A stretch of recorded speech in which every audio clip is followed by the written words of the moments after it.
ഹരേ കൃഷ്ണ. സർവം കൃഷ്ണാർപ്പണമസ്തു. എല്ലാവർക്കും ഈ സത്സംഗത്തിലേക്ക് സുസ്വാഗതം. ഹരേ കൃഷ്ണ ജ്ഞാനാംബിക മാതാജി.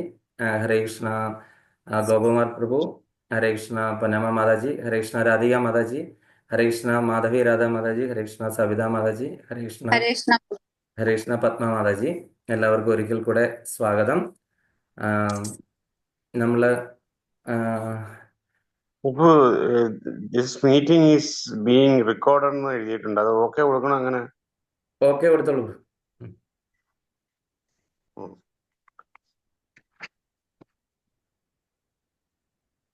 അപ്പൊ നമ്മള് കഴിഞ്ഞ ക്ലാസ്സുകളിലൊക്കെ എടുത്തുകൊണ്ടിരുന്നത് 2-ാം അധ്യായത്തിലാണ്. ഭഗവത്ഗീത യഥാരൂപം ഭഗവത്ഗീതയുടെ ഒരു സമ്മറി. 2-ാം അധ്യായം സാഖ്യയോഗം ആണ് എടുത്തുകൊണ്ടിരുന്നത്. അതായത് ആത്മാവിനെ പറ്റിയുള്ള കാര്യങ്ങളാണ് പറഞ്ഞുകൊണ്ടിരുന്നത്. നമ്മൾ ഈ ഒരു ക്ലാസ് കൊണ്ട് ആത്മാവിനെ പറ്റിയുള്ള ആ ഒരു വർണ്ണന ഏകദേശം തീരുമെന്ന് വിചാരിക്കാം. അതിനുശേഷം ഭഗവാൻ മറ്റു ചില കാര്യങ്ങളിലേക്ക് കിടക്കുന്നു. അപ്പൊ 2-ാമത്തെ അധ്യായത്തിലാണ് ഭഗവാൻ ശരിക്കും നമ്മൾ മനസ്സിലാക്കിയതിടത്തോളം ഭഗവാൻ ആ ഉപദേശങ്ങൾ തുടങ്ങിയത് 2-ാമത്തെ അധ്യായത്തിൽ നിന്നാണ്. 1-ാമത്തെ അധ്യായത്തിൽ സാന്യ നിരീക്ഷണം മാത്രമായിരുന്നു. 2-ാമത്തെ അധ്യായത്തിൽ ഭഗവാൻ ആ ഒരു ശരിക്കുള്ള കൃഷ്ണ സയൻസ് ഇവിടെ പറയാനായിട്ട് തുടങ്ങി. ആത്മാവിനെ പറ്റിയുള്ള ശാസ്ത്രം വേറെ ഒരിടത്തും ഉപനിഷത്തുകളിലൊക്കെ ഉണ്ട്. അതിൻ്റെയൊക്കെ ഒരു സംഗ്രഹമായിട്ട് ഭഗവാൻ ഭഗവത്ഗീതയിൽ കൂടെ അത് പറഞ്ഞിരിക്കുകയാണ്. അപ്പം നമ്മൾ അതിൻ്റെ തുടർച്ചയാണ്. കഴിഞ്ഞ പ്രാവശ്യം ഏതൊക്കെ ശ്ലോകങ്ങളായിരുന്നു എന്ന് ഓർമ്മയുണ്ടോ? ജ്ഞാനാംബിക മാതാജി എല്ലാം എഴുതിയിരുന്നല്ലേ? മാതാജി എന്ന് പറയൂ. കേൾക്കത്തില്ല, മൈക്ക് ഓഫാണ്. മ്യൂട്ടാണ്. കഴിഞ്ഞ പ്രാവശ്യം എടുത്ത 24, 23, 24, 25ഒക്കെയാ. പക്ഷെ അതിന് മുമ്പ് എടുത്തിരിക്കുന്നത് 27, 26, 27, 28. 28 വരെ എടുത്തിരുന്നു. അപ്പം നമ്മൾ 28 ഒരു വരെ. പ്രാവശ്യം പക്ഷെ ഒരിക്കൽ ആ കാര്യം ഒന്നുകൂടെ പറഞ്ഞു തന്നെ മാതാജി പ്രഭു. ഏതാണെന്നറിയാമോ? മറ്റേ ആ വിഷ്ണു ഗർഭോദശാദി വിഷ്ണു അവരുടെ 3 പേരുടെ ആ 3 വിഷ്ണുമാരുടെ ഒന്നുകൂടെ ഒന്ന് പറഞ്ഞു തരണം. അതെല്ലേ, അതൊന്നുകൂടെ ഒന്ന് വേണം. പറഞ്ഞു. അത്ര അങ്ങോട്ട് നോക്കിട്ടോ അത് നമുക്ക് മനസ്സിലാകുന്നില്ലല്ലേ? അതൊരു കുറച്ച് ബുദ്ധിമുട്ടാണ്. ഞാൻ ആരോ ചോദിച്ചപ്പോൾ അവർക്ക് ഞാൻ ഷെയർ ചെയ്തിട്ടുണ്ടായിരുന്നു. സവിതാ മാതാജിക്കാണ് തോന്നുന്നു. അപ്പൊ അത് എനിക്ക് ഷെയർ ചെയ്തു. അതെ, ഞാനത് ഒന്നുകൂടെ വേണേൽ ഗ്രൂപ്പിൽ ഷെയർ ചെയ്യാം. ഞാൻ ഒരു 2 പ്രാവശ്യം ഷെയർ ചെയ്താണ്. നമ്മളുടെ ക്ലാസ് തുടങ്ങിയിട്ട് 2 വർഷത്തോളം കഴിഞ്ഞിരിക്കുന്നു. ഞാൻ അത് ഏകദേശം 2 തവണയോളം 2-3 തവണ ഷെയർ ചെയ്തിരുന്നു. ഞാൻ മിക്കവാറും ക്ലാസ്സുകളിലൊക്കെ തന്നെ അത് പറയാറുണ്ടായിരുന്നു. ഞാൻ ഏകദേശം ഒരു കാണാതെ പഠിച്ചു വെച്ചിരിക്കുന്ന പോലെ എൻ്റെ അവസ്ഥ. കാര്യം ഇവിടെ ഒരു മാതാജിയുടെ ഒരു 1-2 ക്ലാസ്സുകൾ ഞാൻ അറ്റൻഡ് ചെയ്തു. ആ മാതാജി തന്നെ ഒരു പ്രസന്റേഷനും ഭയങ്കര ഇതൊക്കെ ചെയ്തൊരു ബിന്ദു മാതാജി എന്ന് പറയും. ബിന്ദുമതി രാധാദേവി ദാസി മാതാജി എന്ന് പറയുന്ന മാതാജി അൽക്കോർ എന്ന് പറഞ്ഞ സ്ഥലത്ത് ഇവിടെ അവരുടെ വീട്ടിലൊരു വലിയ പ്രസന്റേഷൻ ഒക്കെ ഉണ്ടായിരുന്നു. ഇപ്പൊ അവരിവിടുന്ന് പോയി. അത് കാരണം നാട്ടിലാണ്. അവരിപ്പം പള്ളിച്ചൽ ടെമ്പിളിലൊക്കെ വലിയൊരു പ്രസന്റേഷൻ ചെയ്യാനിരിക്കുകയാണ്. ദുബായിൽ ചെയ്യാനായിട്ടിരിക്കുകയാണ്. അങ്ങനെ ഇതൊക്കെ ഉണ്ട്. അപ്പൊ അവര് അതിനെപ്പറ്റി ഡോക്ടറേറ്റ് എടുത്താണ്. ഡോക്ടറേറ്റ് എന്ന് പറഞ്ഞാൽ എടുത്തെന്ന് പറഞ്ഞാൽ അത്രയും ഡീപ്പായിട്ട് സ്റ്റഡി ചെയ്തിട്ടുള്ളതാണ്. ഉപരിലോകങ്ങളെ പറ്റിയൊക്കെ, ഈ ബ്രഹ്മാണ്ടങ്ങളെ പറ്റി, ഉപരിലോകങ്ങളെ പറ്റിയൊക്കെ ഭാഗവതം അനുസരിച്ചിട്ടും നമ്മുടെ പുരാണങ്ങൾ പറയുന്ന അനുസരിച്ചിട്ടും അത്ര ഡീപ്പായിട്ട് സ്റ്റഡി ചെയ്തിരിക്കുന്നതാണ്. അതൊക്കെ കേട്ട് കഴിയുമ്പോൾ നമ്മുടെ തല പൊട്ടിപ്പോകുന്ന പരിവാകും. കാര്യം എന്ന് പറഞ്ഞാൽ അത്രയും വലിയ ഡീപ്പ് നോളജാണ്. അപ്പൊ നമുക്ക് ഞാൻ മാതാജി അത് ഇടയ്ക്ക് അതിനെപ്പറ്റി പറയാം. ഞാൻ ഇപ്പൊ നമ്മള് ഇതിലേക്ക് പോവാം. നമുക്ക് ശ്ലോകത്തിലേക്ക് പോകാം. നമ്മള് ഈ നമ്മള് ഇടയ്ക്ക് ഒരു 26 മുതലുള്ള ശ്ലോകങ്ങളെ പറ്റി ജസ്റ്റ് ഒന്ന് പറഞ്ഞിട്ട് നമുക്ക് അതിന്റെ കണ്ടുപിടിക്കാം. അപ്പൊ അങ്ങനെ മനസ്സിലാക്കാം. ജസ്റ്റ് ഞാൻ അതിന്റെ വിവർത്തനം മാത്രം ഒന്ന് വായിച്ചു പോവാണ്. 26-ാമത്തെ ശ്ലോകം. അതല്ല, ആത്മാവ് ജനിക്കുകയും എന്നേക്കുമായി മരിക്കുകയും ചെയ്യുന്നു എന്നതാണ് വിശ്വാസം എങ്കിൽ തന്നെയും മഹാഭാവോ നിനക്ക് ദുഃഖിക്കേണ്ടതില്ല. അതായത് ഭഗവാൻ വീണ്ടും ഒരു ഇളവ് കൊടുത്തിരിക്കുകയാണ്. ഈവൻ ദോ നീ അങ്ങനെ വിചാരിക്കുകയാണെന്ന് വിചാരിച്ചു, ആത്മാവ് അതിന് ജനനവും മരണവും ഉണ്ടെന്ന് വിചാരിക്കുകയാണെങ്കിൽ നിനക്ക് ദുഃഖിക്കേണ്ട കാര്യം. ക്ഷത്രിയൻ എന്താ? ക്ഷത്രിയൻ അവന്റെ കർമ്മം ചെയ്തിട്ട് അവന്റെ പണി ചെയ്തിട്ട് അവൻ വീട്ടിൽ പോയിരുന്നാൽ മതിയില്ലേ? പിന്നെ ഇതിനെപ്പറ്റി വ്യസനിക്കേണ്ട കാര്യമൊന്നുമില്ല. ഒരു പട്ടാളക്കാരനെ വിളിച്ച് വരുത്തിയാൽ രാജ്യരക്ഷയ്ക്ക് പട്ടാളക്കാരന്റെ ഉത്തരവാദിത്തമാണല്ലേ? അപ്പോഴത്തേന് അവിടെ ആൾക്കാർ മരിക്കുമെന്നോ അങ്ങനെയൊക്കെ പറഞ്ഞ് വ്യസനിച്ചിട്ടിരിക്കാൻ പാടുണ്ടോ? ഇപ്പൊ തന്നെ അതിർത്തിയിൽ നിൽക്കുന്ന പലരുടെ അവസ്ഥ അതായത് ഈ വിഭജനം വന്ന സമയത്ത് കുറെ പേര് ബന്ധുമിത്രാദികൾ അവിടെ, അതുപോലെ തന്നെ ചിലർ ഇപ്പുറത്ത് ഇങ്ങേ സൈഡിലേക്ക് പോകുന്നു. അപ്പൊ അങ്ങനെ വന്നു കഴിയുമ്പോഴത്തേനും അങ്ങോട്ടേക്ക് ഒരു ആക്രമണം ഉണ്ടായില്ല. എന്റെ ബന്ധുമിത്രാദികൾ അവിടെ ഉണ്ടെന്ന് പറഞ്ഞ് എനിക്ക് ആക്രമിക്കാതിരിക്കാൻ പറ്റുമോ? ഞാൻ സോൾജിയർ ആണല്ലേ, രാജ്യരക്ഷയാണ് എന്റെ കർത്തവ്യം. അപ്പൊ അതെനിക്ക് ചെയ്തേ പറ്റുള്ളൂ. അപ്പൊ അതുകൊണ്ട് അങ്ങനെ നോക്കിക്കഴിഞ്ഞാലും അതൊരു പാപമല്ല എന്ന് പറയുന്നു.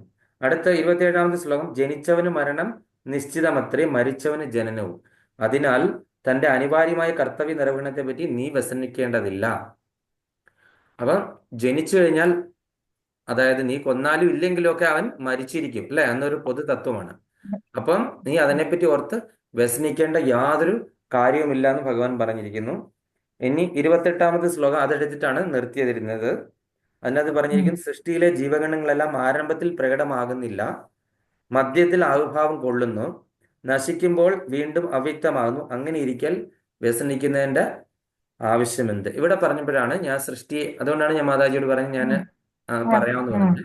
അപ്പൊ സൃഷ്ടി എന്താണെന്ന് നമ്മൾ നോക്കിയത്. ഞാൻ സൃഷ്ടിയെപ്പറ്റി വളരെ ചെറുതായിട്ട് പറഞ്ഞു. എനിക്ക് അത്രയ്ക്ക് വലിയ ജ്ഞാനവും ഇല്ല. അവരൊക്കെ പറയുന്ന അവിടുന്ന് ഇവിടുന്ന് കേട്ടെടുത്തിട്ട് പറയുന്നതാണ് കേട്ടോ. ചിലപ്പോൾ എന്തെങ്കിലുമൊക്കെ ഇടയ്ക്ക് തെറ്റുകളാണ്, ക്ഷമിക്കണം. പിന്നെ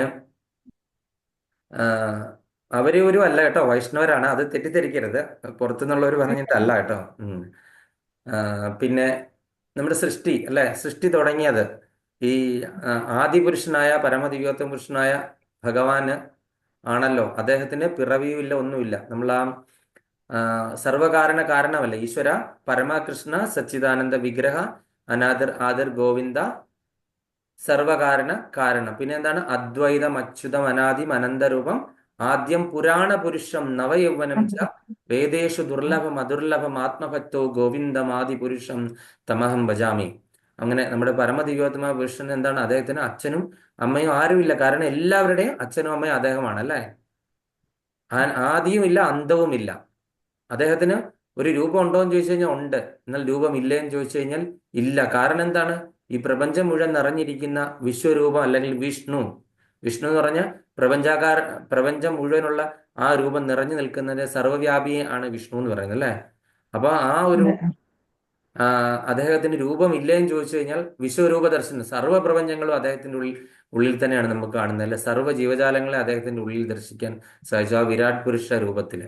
നമ്മൾ ഇനി വിരാട് പുരുഷ രൂപം ദർശിക്കാൻ പോവുകയാണ് 11ാമത്തെ വിശ്വരൂപ ദർശനം എന്ന് പറഞ്ഞ 11ാമത്തെ ചാപ്റ്ററിൽ. അപ്പൊ നമുക്ക് അതിനെപ്പറ്റി കൂടുതൽ മനസ്സിലാക്കാം.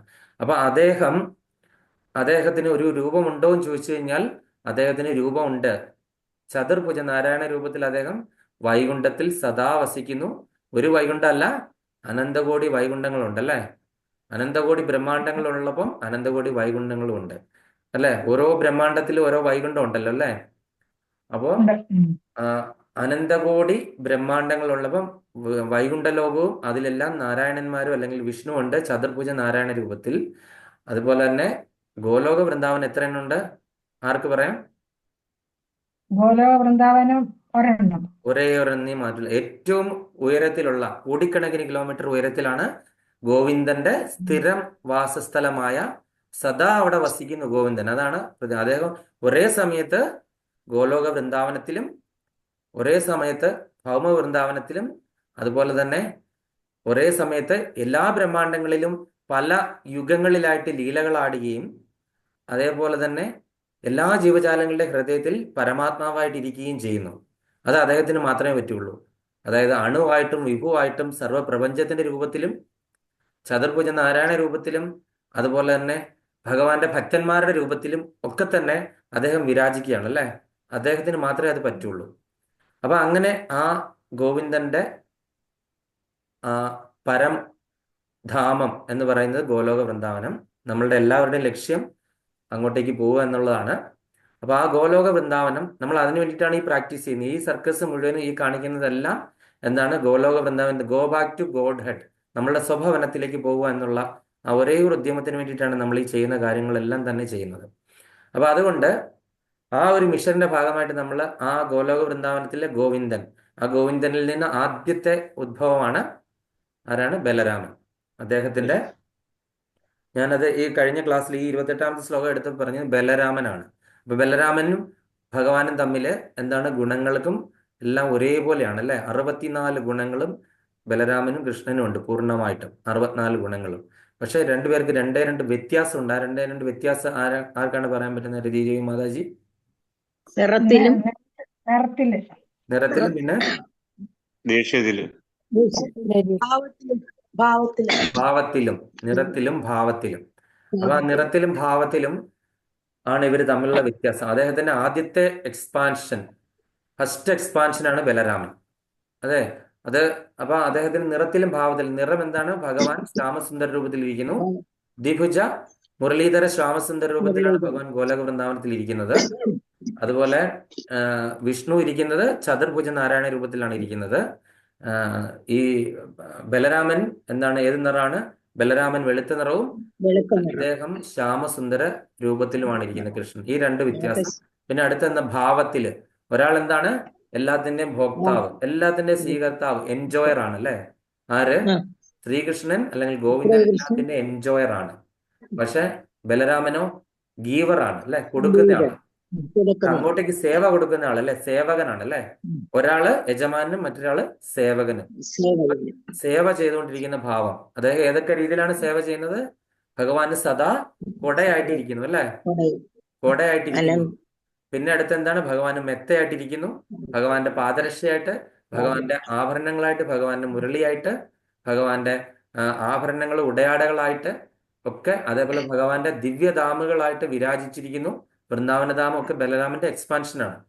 അപ്പൊ അങ്ങനെ ഈ ഭഗവാന് സേവ ചെയ്യാനായിട്ട് ഏതെല്ലാം ഒരു അവസരം ഉണ്ടോ അതിനൊക്കെ അദ്ദേഹം ആ ഒരു രീതിയിലുള്ള എക്സ്പാൻഷനാണ് ചെയ്യുന്നത്. വ്രജധാം ഞാൻ പറഞ്ഞിട്ടില്ല, ഒരു താമരപ്പൂവിന്റെ ആകൃതിയിലിരിക്കുന്ന വ്രജധാമ് എന്താണ്? ഭഗവാന്റെ ലീല ചെയ്യാൻ നേരത്ത് അദ്ദേഹം ഈ ധാമുകളെ തമ്മിൽ വൃന്ദാവനത്തിൽ അറിയാമല്ലോ, നമ്മൾ പോയ ആൾക്കാർക്കൊക്കെ അറിയാമല്ലോ, ഒരുപാട് സ്ഥലങ്ങൾ 10-20 കിലോമീറ്റർ ദൂരമാണ് അല്ലെ? നമ്മള് റാവലിൽ നിന്ന് ബർസാനയിൽ നിന്ന് മധുര, അതുപോലെ തന്നെ ഗോകുലം, നന്ദഗാവ്, രമൺറേത്തി, അറിയാമല്ലോ. ഈ ലീലകൾ നടന്ന പല പല സ്ഥലങ്ങളിൽ തമ്മില് നല്ല ദൂരമുണ്ട് അല്ലെ? പക്ഷെ ഈ ഭഗവാന്റെ ലീല ചെയ്യുന്ന സമയത്ത് എങ്ങനെയാണ്? ബലരാമൻ എന്ത് ചെയ്യുന്നു? ഈ ഡാമുകളെയൊക്കെ തന്നെ അടുപ്പിക്കുന്നു. അതുപോലെ ലീലകൾ കഴിഞ്ഞു കഴിഞ്ഞാൽ അത് അകറ്റുന്നു. അപ്പൊ ഇതെല്ലാം ബലരാമനാണ് സേവ ചെയ്യുന്നത് മുഴുവൻ. അപ്പൊ ബലരാമനിൽ നിന്ന് ഒന്നാം ചതുർവ്യൂഹം ഉണ്ടായി. ഒന്നാം ചതുർവ്യൂഹം എന്താണ്? ആരൊക്കെയാണ്? സംഘർഷണൻ, പ്രദ്യുമ്നൻ, അനിരുദ്ധൻ, വാസുദേവൻ, 4 പേര്. അവർക്കെല്ലാം ധാമുകളുണ്ട് അല്ലെ? ഉപരിലോകങ്ങളിൽ അവർക്കെല്ലാം പ്രത്യേകം ധാമുകളുണ്ട്. സംഘർഷണൻ, പ്രദ്യുമ്നൻ, അനിരുദ്ധൻ, വാസുദേവൻ.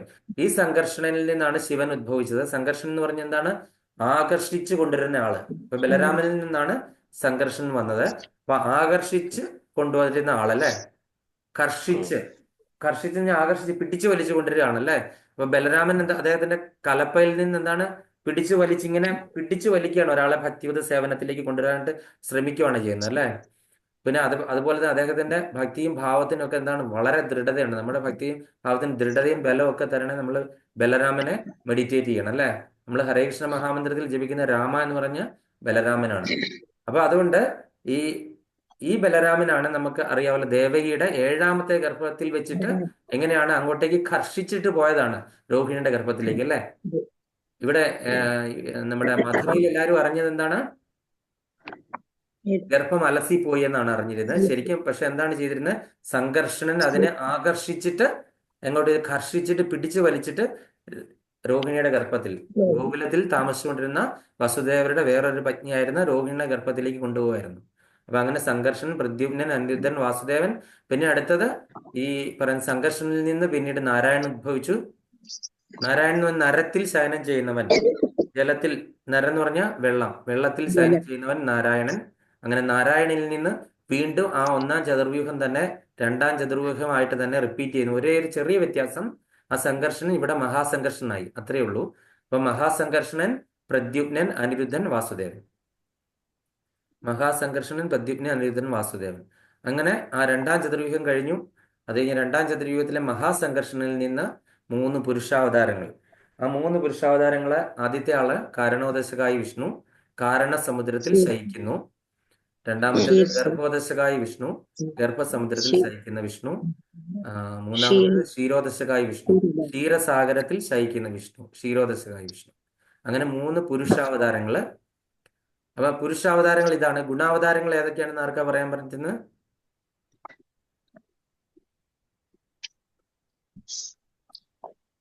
ഗുണാവതാരങ്ങൾ? ഗുണാവതാരങ്ങൾ ബ്രഹ്മ, വിഷ്ണു, മഹേശ്വരൻ. സത്വഗുണത്തിന്റെ അതിദേവത ആരാണ്? വിഷ്ണു. രജോ ഗുണം ബ്രഹ്മാവ്. അതുപോലെ തമോ ഗുണം മഹാദേവൻ മഹേശ്വരൻ അല്ലെങ്കിൽ രുദ്രൻ. അപ്പൊ അങ്ങനെ അത് ഗുണാവതാരങ്ങളായി. അപ്പൊ ഇതുപോലെ തന്നെ പുരുഷ അവതാരങ്ങൾ 3 പേര്. അതിൽ കാരണജലത്തിൽ ശയിക്കുന്ന വിഷ്ണു, കാരണദോഷക വിഷ്ണു, അദ്ദേഹത്തിന്റെ ശരീരത്തിലെ രോമകൂപങ്ങളിൽ നിന്ന് അനന്തകോടി ബ്രഹ്മാണ്ടങ്ങൾ ഉദ്ഭവിക്കുന്നു. അതായത് സൃഷ്ടിയുടെ ആരംഭത്തിൽ ഇതൊക്കെ ഭഗവാന്റെ പ്രൈമറി സൃഷ്ടികളാണല്ലോ അല്ലെ. അപ്പൊ ഇവിടെ നിന്ന് ഈ പ്രൈമറി സൃഷ്ടിയിൽ തന്നെ ഉള്ള കാരണോദശകായ വിഷ്ണുവിന്റെ ശരീരത്തിലെ രോമകൂപങ്ങളിൽ നിന്ന് അദ്ദേഹം ഒരു ശ്വാസം പുറത്തേക്ക് വിടുമ്പോൾ ഈ അനന്തകോടി ബ്രഹ്മാണ്ടങ്ങൾ അങ്ങ് പുറപ്പെടുന്നു, ബബിൾസ് പോലെ. ബ്രഹ്മാണ്ടം എന്ന് പറഞ്ഞാൽ മുട്ടയുടെ ആകൃതിയിൽ, അണ്ടം എന്ന് പറഞ്ഞാൽ മുട്ട. അങ്ങനെ ആ ഓരോ ബ്രഹ്മാണ്ടങ്ങളിലും ഇതുപോലെ തന്നെ വേറൊരു വിഷ്ണു, അതായത് ഗർഭോദശകായ വിഷ്ണു, ഗർഭസമുദ്രത്തിൽ ശയിക്കുന്ന വിഷ്ണു വന്ന് കയറുന്നു ഈ ഓരോ ബ്രഹ്മാണ്ടങ്ങളിലും. ഇപ്പൊ 1 കോടി ബ്രഹ്മാണ്ടം ഉണ്ടെങ്കിൽ ആ 1 കോടി ബ്രഹ്മാണ്ടത്തിലും ചെന്നിട്ട് കയറുന്നു. അപ്പൊ ആ ഗർഭോദശകായ വിഷ്ണുവിന്റെ നാഭി പങ്കജത്തിൽ നിന്ന് ഒരു താമരത്തണ്ട് ഇങ്ങനെ പൊട്ടി വിടരുന്നു. ആ താമര വളർന്ന് അത് വിരിയുന്നു. ആ താമരത്തണ്ടിലാണ് ആദ്യത്തെ ജീവാത്മാവായ ബ്രഹ്മദേവൻ പൂജാതനാകുന്നത്.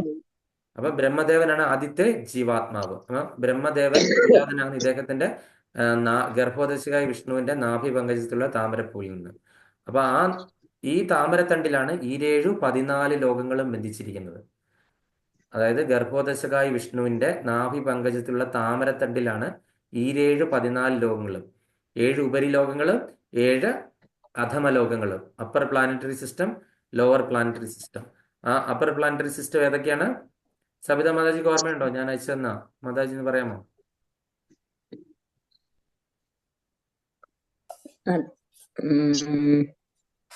മാതാജി മ്യൂട്ടാണ്. ഓക്കെ. ഏതാണ് ഉപരിലോകങ്ങളോ? ഒന്ന് ഭുവർലോകം, പിന്നെ സൂര്യലോകം, മഹർലോകം, ജനലോകം, തപലോകം, സത്യലോകം. അതെ അതെ. നമ്മള് ഇവിടെ ഇപ്പൊ താമസിക്കുന്ന ഭൂമി എന്താണ്? ഭൂർലോകം. അതിന്റെ മുകളിൽ ഭൂവർലോകം, സ്വർലോകം. സ്വർലോകം ഇന്ദ്രനൊക്കെ താമസിക്കും. സ്വർലോകം, പിന്നെ മഹർലോകം, ജനലോകം, തപലോകം, സത്യലോകം. സത്യലോകത്തിലാണ് ബ്രഹ്മദേവൻ.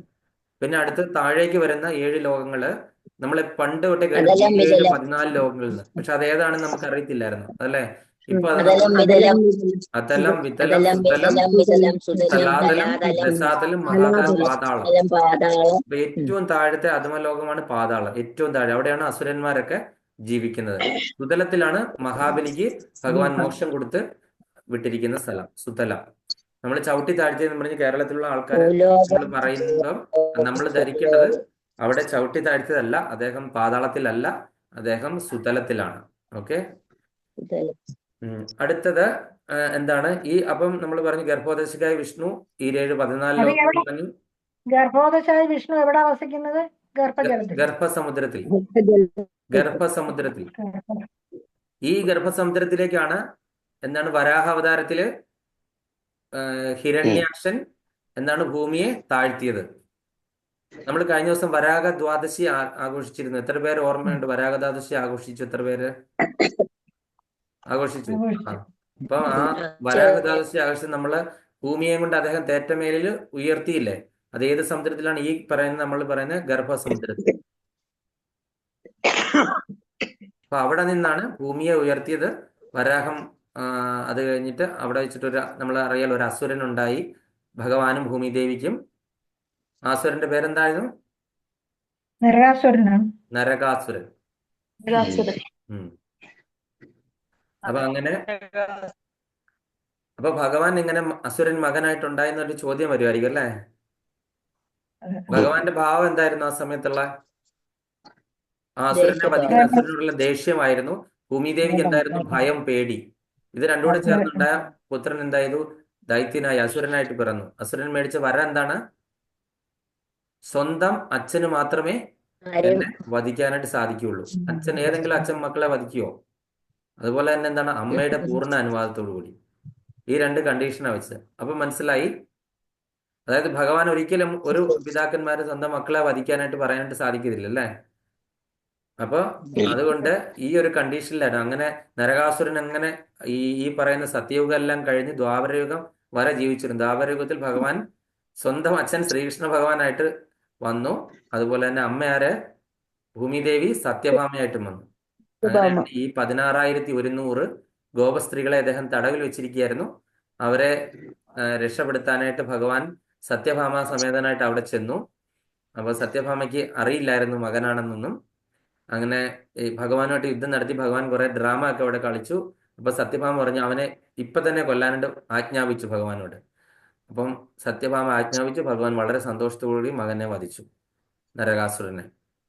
അങ്ങനെയാണ് സംഭവം. അങ്ങനെ നരകാസുര വധം. അപ്പൊ അത് നമ്മൾ അതിന്റെ കൂടെ പറഞ്ഞതേ ഉള്ളൂ. അപ്പൊ ഇത് ഗർഭസമുദ്രം നമ്മൾ പറഞ്ഞു. ഇനി അടുത്തത് ഈ ബ്രഹ്മദേവൻ അവിടെ നിന്നിട്ട് ഭഗവാൻ എന്ത് ചെയ്തു? ഭഗവാൻ ആദിയിൽ വചനമുണ്ടായി അല്ലേ? എന്തായിരുന്നു വചനം? തപ തപ എന്ന് പറയുന്ന വചനമുണ്ടായി. എന്നിട്ട് ബ്രഹ്മദേവന് ആയിരക്കണക്കിന് വർഷം തപസ്സിരുന്നു കഴിഞ്ഞപ്പോൾ അദ്ദേഹത്തിന് ജ്ഞാനം കിട്ടി. അതായത് ഒരു ശിശു ഉണ്ടായി അല്ലേ? ഒരു ചുറ്റോടി ചുറ്റും നോക്കി അല്ലെ? അദ്ദേഹത്തിന് 4 മുഖം, ഒന്നും കാണുന്നില്ല, ഈ സമുദ്രം മാത്രമേ കാണുന്നുള്ളൂ താമരത്തണ്ടിലിരുന്ന് നോക്കുമ്പം. അപ്പൊ അങ്ങനെ 4 തലകളുണ്ടായി, നാൻമുഖനായി. അത് കഴിഞ്ഞിട്ട് അദ്ദേഹം എന്ത് ചെയ്തു? താമരത്തണ്ടിൽ കൂടെ താഴേക്ക് എത്തി. അവിടെ നോക്കിയപ്പോൾ അതിന്റെ അറ്റം കണ്ടെത്താൻ പറ്റുന്നില്ല. അത് കഴിഞ്ഞ് മുകളിലോട്ട് നോക്കി, അവിടെയും കണ്ടെത്താൻ പറ്റുന്നില്ല. അങ്ങനെ അവസാനം ഭഗവാൻ വചനം കൊടുത്തു, തപ. അങ്ങനെ അദ്ദേഹം മെഡിറ്റേറ്റ് ചെയ്ത് അവസാനം ഭഗവാൻ എന്ത് ചെയ്തു? ജ്ഞാനം അദ്ദേഹത്തിന് കൊടുക്കുന്നു. ഏത് രൂപത്തിലാണ് കൊടുത്തത്? ഗായത്രി ആയിട്ട്. അപ്പൊ ഗായത്രി ഉപദേശിച്ചു കൊടുത്തു. ആ ഗായത്രിയിൽ നിന്നുള്ള അറിവ് വെച്ചിട്ടാണ്, അപ്പൊ ഗായത്രിയിൽ സർവ്വതും അടങ്ങുന്നു അല്ലെ? ആ ഗായത്രിയിൽ നിന്ന് കിട്ടിയ വിവരം അനുസരിച്ചിട്ടാണ് ബ്രഹ്മദേവൻ എന്ത് ചെയ്ത് അദ്ദേഹത്തിന്റെ മാനസപുത്രനായ നാരദമുനിക്ക് ഈ പറയുന്ന വേദങ്ങൾ ഉപദേശിച്ചു കൊടുത്തത്. നാരദമുനി അദ്ദേഹത്തിന്റെ ശിഷ്യനായ വേദവ്യാസന് ഇത് ഉപദേശിച്ചു കൊടുത്തു. ശ്രവണത്തിൽ കൂടെയാണ് ഇവരെല്ലാം ഉപദേശിച്ചു കൊടുത്തത്. ശ്രവണമാണ്. അതുകൊണ്ടാണ് ശ്രവണത്തിന് നമ്മളെല്ലാവരും ഇമ്പോർട്ടന്റ് പറയുന്നത്. അങ്ങനെ നാരദമുനി വ്യാസദേവന് പറഞ്ഞു കൊടുത്തപ്പം വ്യാസദേവൻ ഇത് നമുക്ക് മനസ്സിലാകുന്ന രീതിയിൽ 4ആയിട്ട് പകുത്തു. അങ്ങനെ ഋഗ്, യജുർ, സാമ വേദങ്ങൾ ഉണ്ടായി. മനസ്സിലായല്ലോ? അപ്പൊ അങ്ങനെ ആ ബ്രഹ്മദേവന് ഈ സൃഷ്ടി നടത്താനുള്ള ഇൻഗ്രീഡിയൻസ് എല്ലാം ഭഗവാൻ തന്നെ കൊടുക്കുവാണ്. സൃഷ്ടി നടത്താനായിട്ട് ഭഗവാൻ ആജ്ഞാപിക്കുന്നു ബ്രഹ്മദേവനോട്. അങ്ങനെ ആജ്ഞാപിച്ചപ്പം സൃഷ്ടി നടത്താനായിട്ട് മൂലകങ്ങൾ വേണ്ട. ബ്രഹ്മദേവൻ അറിയില്ല എന്ത് ചെയ്യണമെന്ന്, എങ്ങനെ സൃഷ്ടി നടത്തണമെന്ന്. അപ്പം മൂലകങ്ങൾ കൊടുത്തു. ഈ മൂലകങ്ങൾ ഏതൊക്കെയാണ്? 24 മൂലകങ്ങളും പിന്നെ വേറെ 2 എക്സ്ട്രാ ഐറ്റങ്ങളോട് കൊടുത്തു. ആർക്കാ പറയാൻ പറ്റുന്നത്? ഞാൻ ഒരുപാട് ക്ലാസ്സിൽ പറഞ്ഞതാണ്, ഇനിയും പറഞ്ഞില്ല. എംബോസിഷൻ 5 പഞ്ചഭൂതങ്ങള്, 5 പഞ്ചഭൂതങ്ങള്, പഞ്ചഭൂതങ്ങള്, 3 സൂക്ഷ്മ മൂലകങ്ങള്, 5 ജ്ഞാനേന്ദ്രിയങ്ങൾ, 5 വിഷയവസ്തുക്കൾ, 5 കർമ്മേന്ദ്രിയങ്ങൾ, സമയം. അപ്പൊ അതിന്റെ ഡീറ്റെയിലായിട്ട് പോകാൻ സമയമില്ല. നമുക്ക് പറ്റുന്ന പഞ്ചഭൂതങ്ങള്, പഞ്ചേന്ദ്രിയങ്ങളെ, കർമ്മേന്ദ്രിയങ്ങളെ, ജ്ഞാനേന്ദ്രിയങ്ങളെ, മനസ്സ്, ബുദ്ധി, മിഥ്യാഹങ്കാരം, പിന്നെ കാലം, അതുപോലെ തന്നെ പിന്നെ എന്താണ്? ടൈം ഉണ്ട്. പിന്നെ അടുത്തെന്താണ്? ജീവാത്മാവ്, പരമാത്മാവ്. അങ്ങനെ 24 പ്ലസ് 2 26 ഘടകങ്ങൾ കൂട്ടിയാണ് സൃഷ്ടി. അതായത് നമ്മളിപ്പോ ഒരു ഉപമിക്കുന്നതാണ്, ഒരു സാമ്പാർ ഉണ്ടാക്കാനായിട്ട് എന്താണ്? കഷ്ണങ്ങളും എല്ലാം കൊടുത്തു, മസാല ഇട്ടു, എങ്ങനെയാണ് മിക്സ് ചെയ്യേണ്ടതെന്നും പറഞ്ഞു കൊടുത്തു. പിന്നെ ബ്രഹ്മദേവൻ എന്താണെന്ന് ഇളക്കി ചേർത്ത് മാത്രം മതി അല്ലേ? അപ്പൊ അത്രയും മാത്രമേ ആണ് ബ്രഹ്മദേവൻ ചെയ്തത്. അപ്പൊ ഈ പറയുന്ന ഈ 26 മൂലകങ്ങളും കൊണ്ട് സൃഷ്ടി തുടങ്ങി. ഇപ്പൊ സൃഷ്ടി നടത്താൻ വേണ്ടി ബ്രഹ്മദേവനെ സഹായിക്കാൻ വേണ്ടി അദ്ദേഹം പ്രജാപതിമാരെ സൃഷ്ടിച്ചു, മനുക്കളെ സൃഷ്ടിച്ചു, പിന്നെ പ്രജാപതിമാർക്ക് മക്കളെ, അവരുടെ മക്കളെ, അങ്ങനെ ആ സൃഷ്ടി മുഴുവൻ ഭാഗവതത്തിൽ പറയുന്നുണ്ട്. അപ്പൊ അങ്ങനെ സൃഷ്ടി കണ്ടിന്യൂസ് ആയിട്ട് വന്നു. അത് കഴിഞ്ഞ് അപ്പൊ ഇതാണ് ഈ സെക്കൻഡറി ക്രിയേഷൻസ്. ബ്രഹ്മദേവനിൽ നിന്ന് വന്ന സൃഷ്ടിയാണ്. ബ്രഹ്മദേവൻ തൊട്ട് അത് കഴിഞ്ഞിട്ടുള്ള സൃഷ്ടി എന്താണ് പറയുന്നത്? വിസർഗ സൃഷ്ടി. അപ്പൊ ബ്രഹ്മദേവൻ വരെയുള്ള സൃഷ്ടിയെ സർഗ സൃഷ്ടി എന്ന് പറയുന്നു. അപ്പൊ സർഗ സൃഷ്ടി, വിസർഗ സൃഷ്ടി മനസ്സിലായില്ലേ? അപ്പൊ ഈ വിസർഗ സൃഷ്ടിയിലുള്ള ഓരോ ജീവജാലങ്ങളുടെയും ഹൃദയത്തിൽ അവരുടെ ജീവാത്മാവിനോടൊപ്പം വന്നു കയറിയിരിക്കുന്ന വിഷ്ണുവാണ് ക്ഷീരസാഗരത്തിൽ ശയിക്കുന്ന വിഷ്ണു, ക്ഷീരോദശകായ വിഷ്ണു. പരമാത്മാവായിട്ട് നമ്മളുടെ എല്ലാം ഹൃദയത്തിൽ ഇരിക്കുന്ന വിഷ്ണുവാണ് ക്ഷീരോദശകായ വിഷ്ണു. നമ്മൾ പാലാഴി എന്ന് പറയല്ലേ? ദേവന്മാരും ഒക്കെ ചെന്ന് പാലാഴിയുടെ ബോർഡറിൽ നിന്നിട്ട് പുരുഷ സൂക്തം ചൊല്ലിയിട്ടാണ് ഭഗവാനെ വിളിക്കുന്നത്. ആ വിഷ്ണുവാണ് നമ്മളുടെ എല്ലാ ഹൃദയത്തില് പരമാത്മാവായിട്ടിരിക്കുന്നത്, ക്ഷീരസാഗരത്തിൽ ഇരിക്കുന്ന വിഷ്ണു. അപ്പൊ കാരണോദശകായ വിഷ്ണുവിൽ നിന്ന് ഉദരത്തിലാണ് നമ്മൾ ശരിക്കും ഒറിജിനലി, ഇപ്പൊ സൃഷ്ടിയുടെ ആരംഭത്തിൽ നമ്മളെല്ലാവരും തന്നെ പുറത്തേക്ക് വരുന്നു. പിന്നെ സൃഷ്ടിയുടെ അന്ത്യത്തിൽ നമ്മളെല്ലാം അദ്ദേഹത്തിന്റെ ഉള്ളിലേക്ക് ചെല്ലുന്നു. നമ്മൾ അതിന്റെ ഒരു മത്സ്യത്തിന്റെ ആ കൊമ്പില് മത്സ്യാവതാരം എടുക്കുമ്പോൾ കേട്ടിട്ടുണ്ടായിരിക്കും നിങ്ങൾ, ഭാഗവതം കേട്ടവരൊക്കെ അല്ലേ?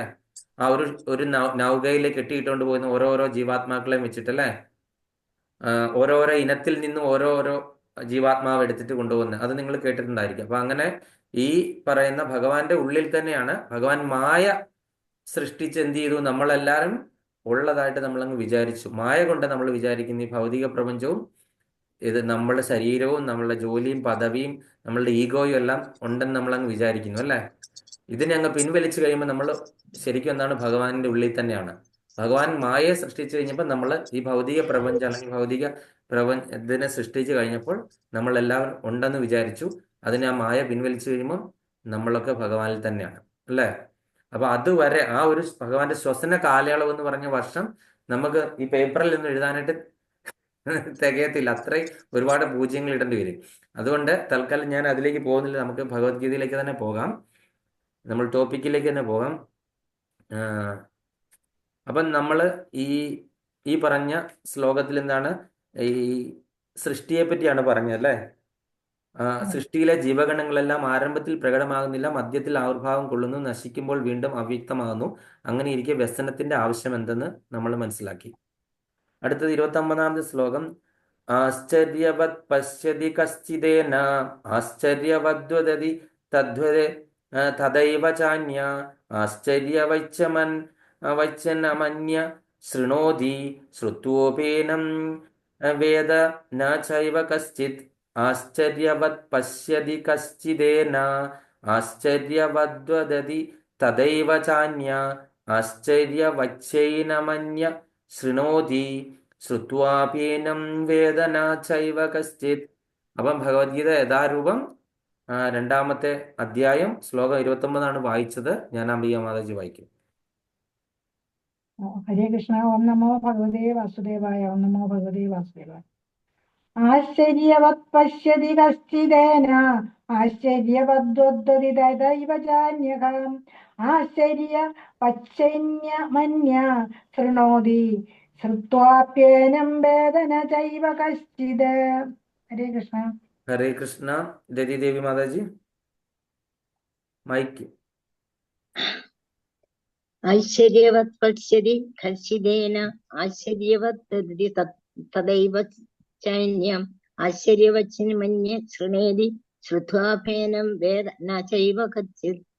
ഹരേ കൃഷ്ണ. ശ്രീലപ്രഭുപാദരുടെ പദാനുപദ തർജ്ജമ. ജയ് ശ്രീലപ്രഭുപാദ്. കശ്ചിത് ഒരാൾ, ഏനം ഇവനെ അല്ലെങ്കിൽ ആത്മാവിനെ, ആശ്ചര്യവത് ആശ്ചര്യം എന്ന പോലെ, പശ്യതി കാണുന്നു, തഥാ ഏവ അപ്രകാരം തന്നെ, അന്യ അന്യൻ, ആശ്ചര്യവത് ആശ്ചര്യം എന്ന പോലെ, വദതി ച പറയുകയും ചെയ്യുന്നു, അന്യ മറ്റൊരാൾ, ഏനം ഇവനെ അല്ലെങ്കിൽ ആത്മാവിനെ കുറിച്ച്, ആശ്ചര്യവത് ആശ്ചര്യം എന്ന പോലെ ശൃണോതി കേൾക്കുകയും ചെയ്യുന്നു, ശ്രുത്വാവി കേട്ടാൽ തന്നെയും, കശ്ചിത് ച ചിലർ, ന വേദ ഏവ മനസ്സിലാക്കുന്നില്ല തന്നെ. ശ്രീലപ്രഭുപാദരുടെ വിവർത്തനം. ജയ് ശ്രീലപ്രഭുപാദ്. ചിലരുടെ ദൃഷ്ടിയിൽ ആത്മാവ് അതിശയിപ്പിക്കുന്ന ഒന്നാണ്. ചിലർ അതിനെ ആശ്ചര്യകരമായി വർണ്ണിക്കുന്നു. മറ്റു ചിലർ അതിനെപ്പറ്റി ആശ്ചര്യപൂർവ്വം കേൾക്കുന്നു. ചിലരാകട്ടെ അതിനെപ്പറ്റി കേട്ടിട്ടും ഒട്ടും മനസ്സിലാക്കാൻ സാധിക്കുന്നുമില്ല. അപ്പൊ നമ്മളിവിടെ ഇരിക്കുന്ന ഞാനടക്കം ഓരോരുത്തരുടെ അവസ്ഥയാണ് ഭഗവാനോട് പറയുന്നത്. ചിലരുടെ ദൃഷ്ടിയിൽ ആത്മാവ് അതിശയിപ്പിക്കുന്ന ഒന്നാണ്. ആത്മാവെന്ന് കേൾക്കുമ്പോൾ ആദ്യമായിട്ട് കേൾക്കുന്ന ഇതെന്താണ് ഒരു സാധനം എന്ന് പറഞ്ഞ് നമ്മൾ വളരെ ആശ്ചര്യകരമായിട്ട് തോന്നും. അതിനെ പറ്റി നമ്മൾ വർണ്ണിക്കുന്നു. ഞാനിപ്പം ഭഗവാൻ പറഞ്ഞ കാര്യങ്ങൾ ശ്രീലപ്രഭുപാദർ അവിടെ വിവർത്തനം നല്ല ഭംഗിയായിട്ട് എഴുതി വെച്ചുകൊണ്ട് ഞാൻ നിങ്ങളുടെ അടുക്കൽ കുറെ അഭ്യാസങ്ങളൊക്കെ കാണിച്ചില്ലേ, വളരെ ആശ്ചര്യകരമായിട്ട് വർണ്ണിച്ചു. മറ്റു ചിലർ അതിനെപ്പറ്റി ആശ്ചര്യപൂർവ്വം കേൾക്കുന്നു. അപ്പൊ നിങ്ങളൊക്കെ എന്ത് ചെയ്തു? വളരെ ആശ്ചര്യപൂർവ്വം അതിനെപ്പറ്റി കേട്ടു അല്ലേ? ചിലരാകട്ടെ അതിനെപ്പറ്റി കേട്ടിട്ടും ഒന്നും തന്നെ മനസ്സിലാകാണ്ട് പറ്റുന്നില്ല. ഇതുവഴി കയറിയിട്ട് ഇതുവഴി അങ്ങ് പുറത്തു പോകുന്നു. അവർ ഇതിനെപ്പറ്റി കേട്ടിട്ട് അത് കേട്ടതായിട്ട് കൂടി നടിക്കുന്നില്ല. ഈ സയന്റിസ്റ്റും ഒക്കെ നമ്മൾ കുറെ പേരുടെ കാര്യം പറഞ്ഞില്ലേ, ഇത് ഈ ഭഗവാന്റെ ശാസ്ത്രം, ഭഗവാൻ പറഞ്ഞിരിക്കുന്ന ഈ ശാസ്ത്രത്തെ പറ്റി മനസ്സിലാക്കാനായിട്ട് അവര് ശ്രമിക്കുന്ന പോലുമില്ല. അപ്പൊ അതിന്റെ ഭാവാർത്ഥം കൃഷ്ണകുമാരി മാതാജി.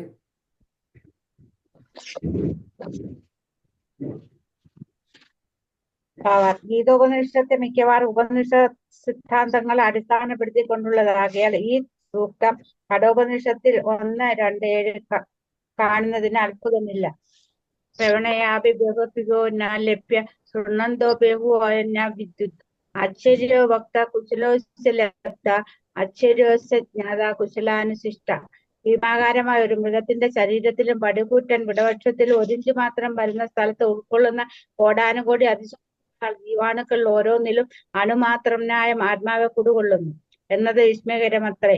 വ്യക്തിഭാവമാർന്ന അണുമാത്രനായ ആത്മസ്ഫുടനത്തിനെ കുറിച്ചുള്ള അത്ഭുത രഹസ്യങ്ങൾ അജ്ഞരും തപശ്ചര്യകളൊന്നുമില്ലാത്തവരുമായ മനുഷ്യർക്ക് മനസ്സിലാവുകയില്ല.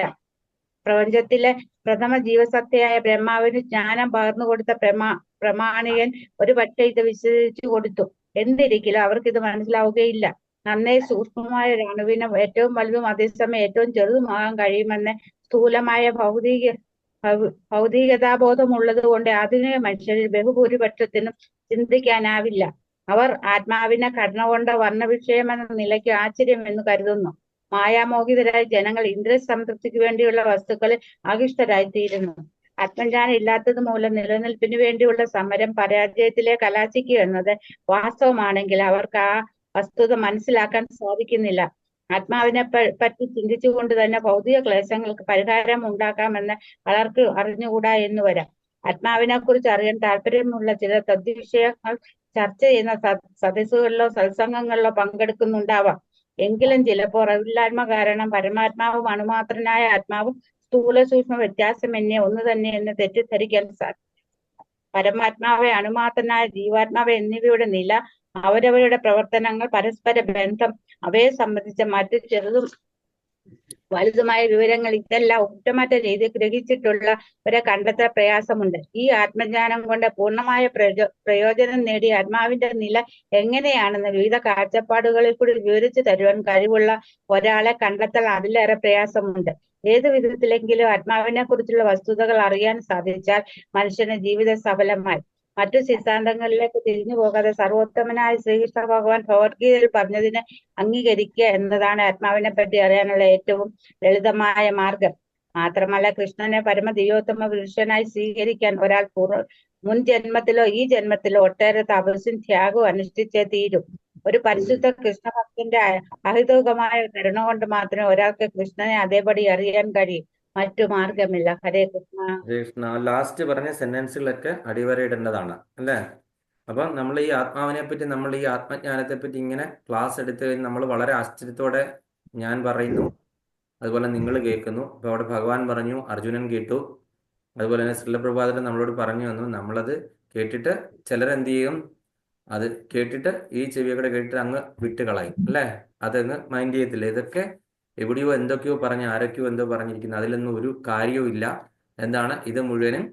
ചിലരെന്താണ് ശൂന്യവാദമായിട്ട് നടക്കുന്ന ആൾക്കാരുണ്ടല്ലേ, ഇത് മുഴുവൻ ശൂന്യമാണ്, ഇത് കഴിഞ്ഞ് ഇതെല്ലാം മായയാണ്, അതായത് ഒന്നുമില്ല, നിർവ്വാണം. ബുദ്ധമതക്കാരൊക്കെ നിർവ്വാണമാണ് പറയുന്നത് അല്ലേ?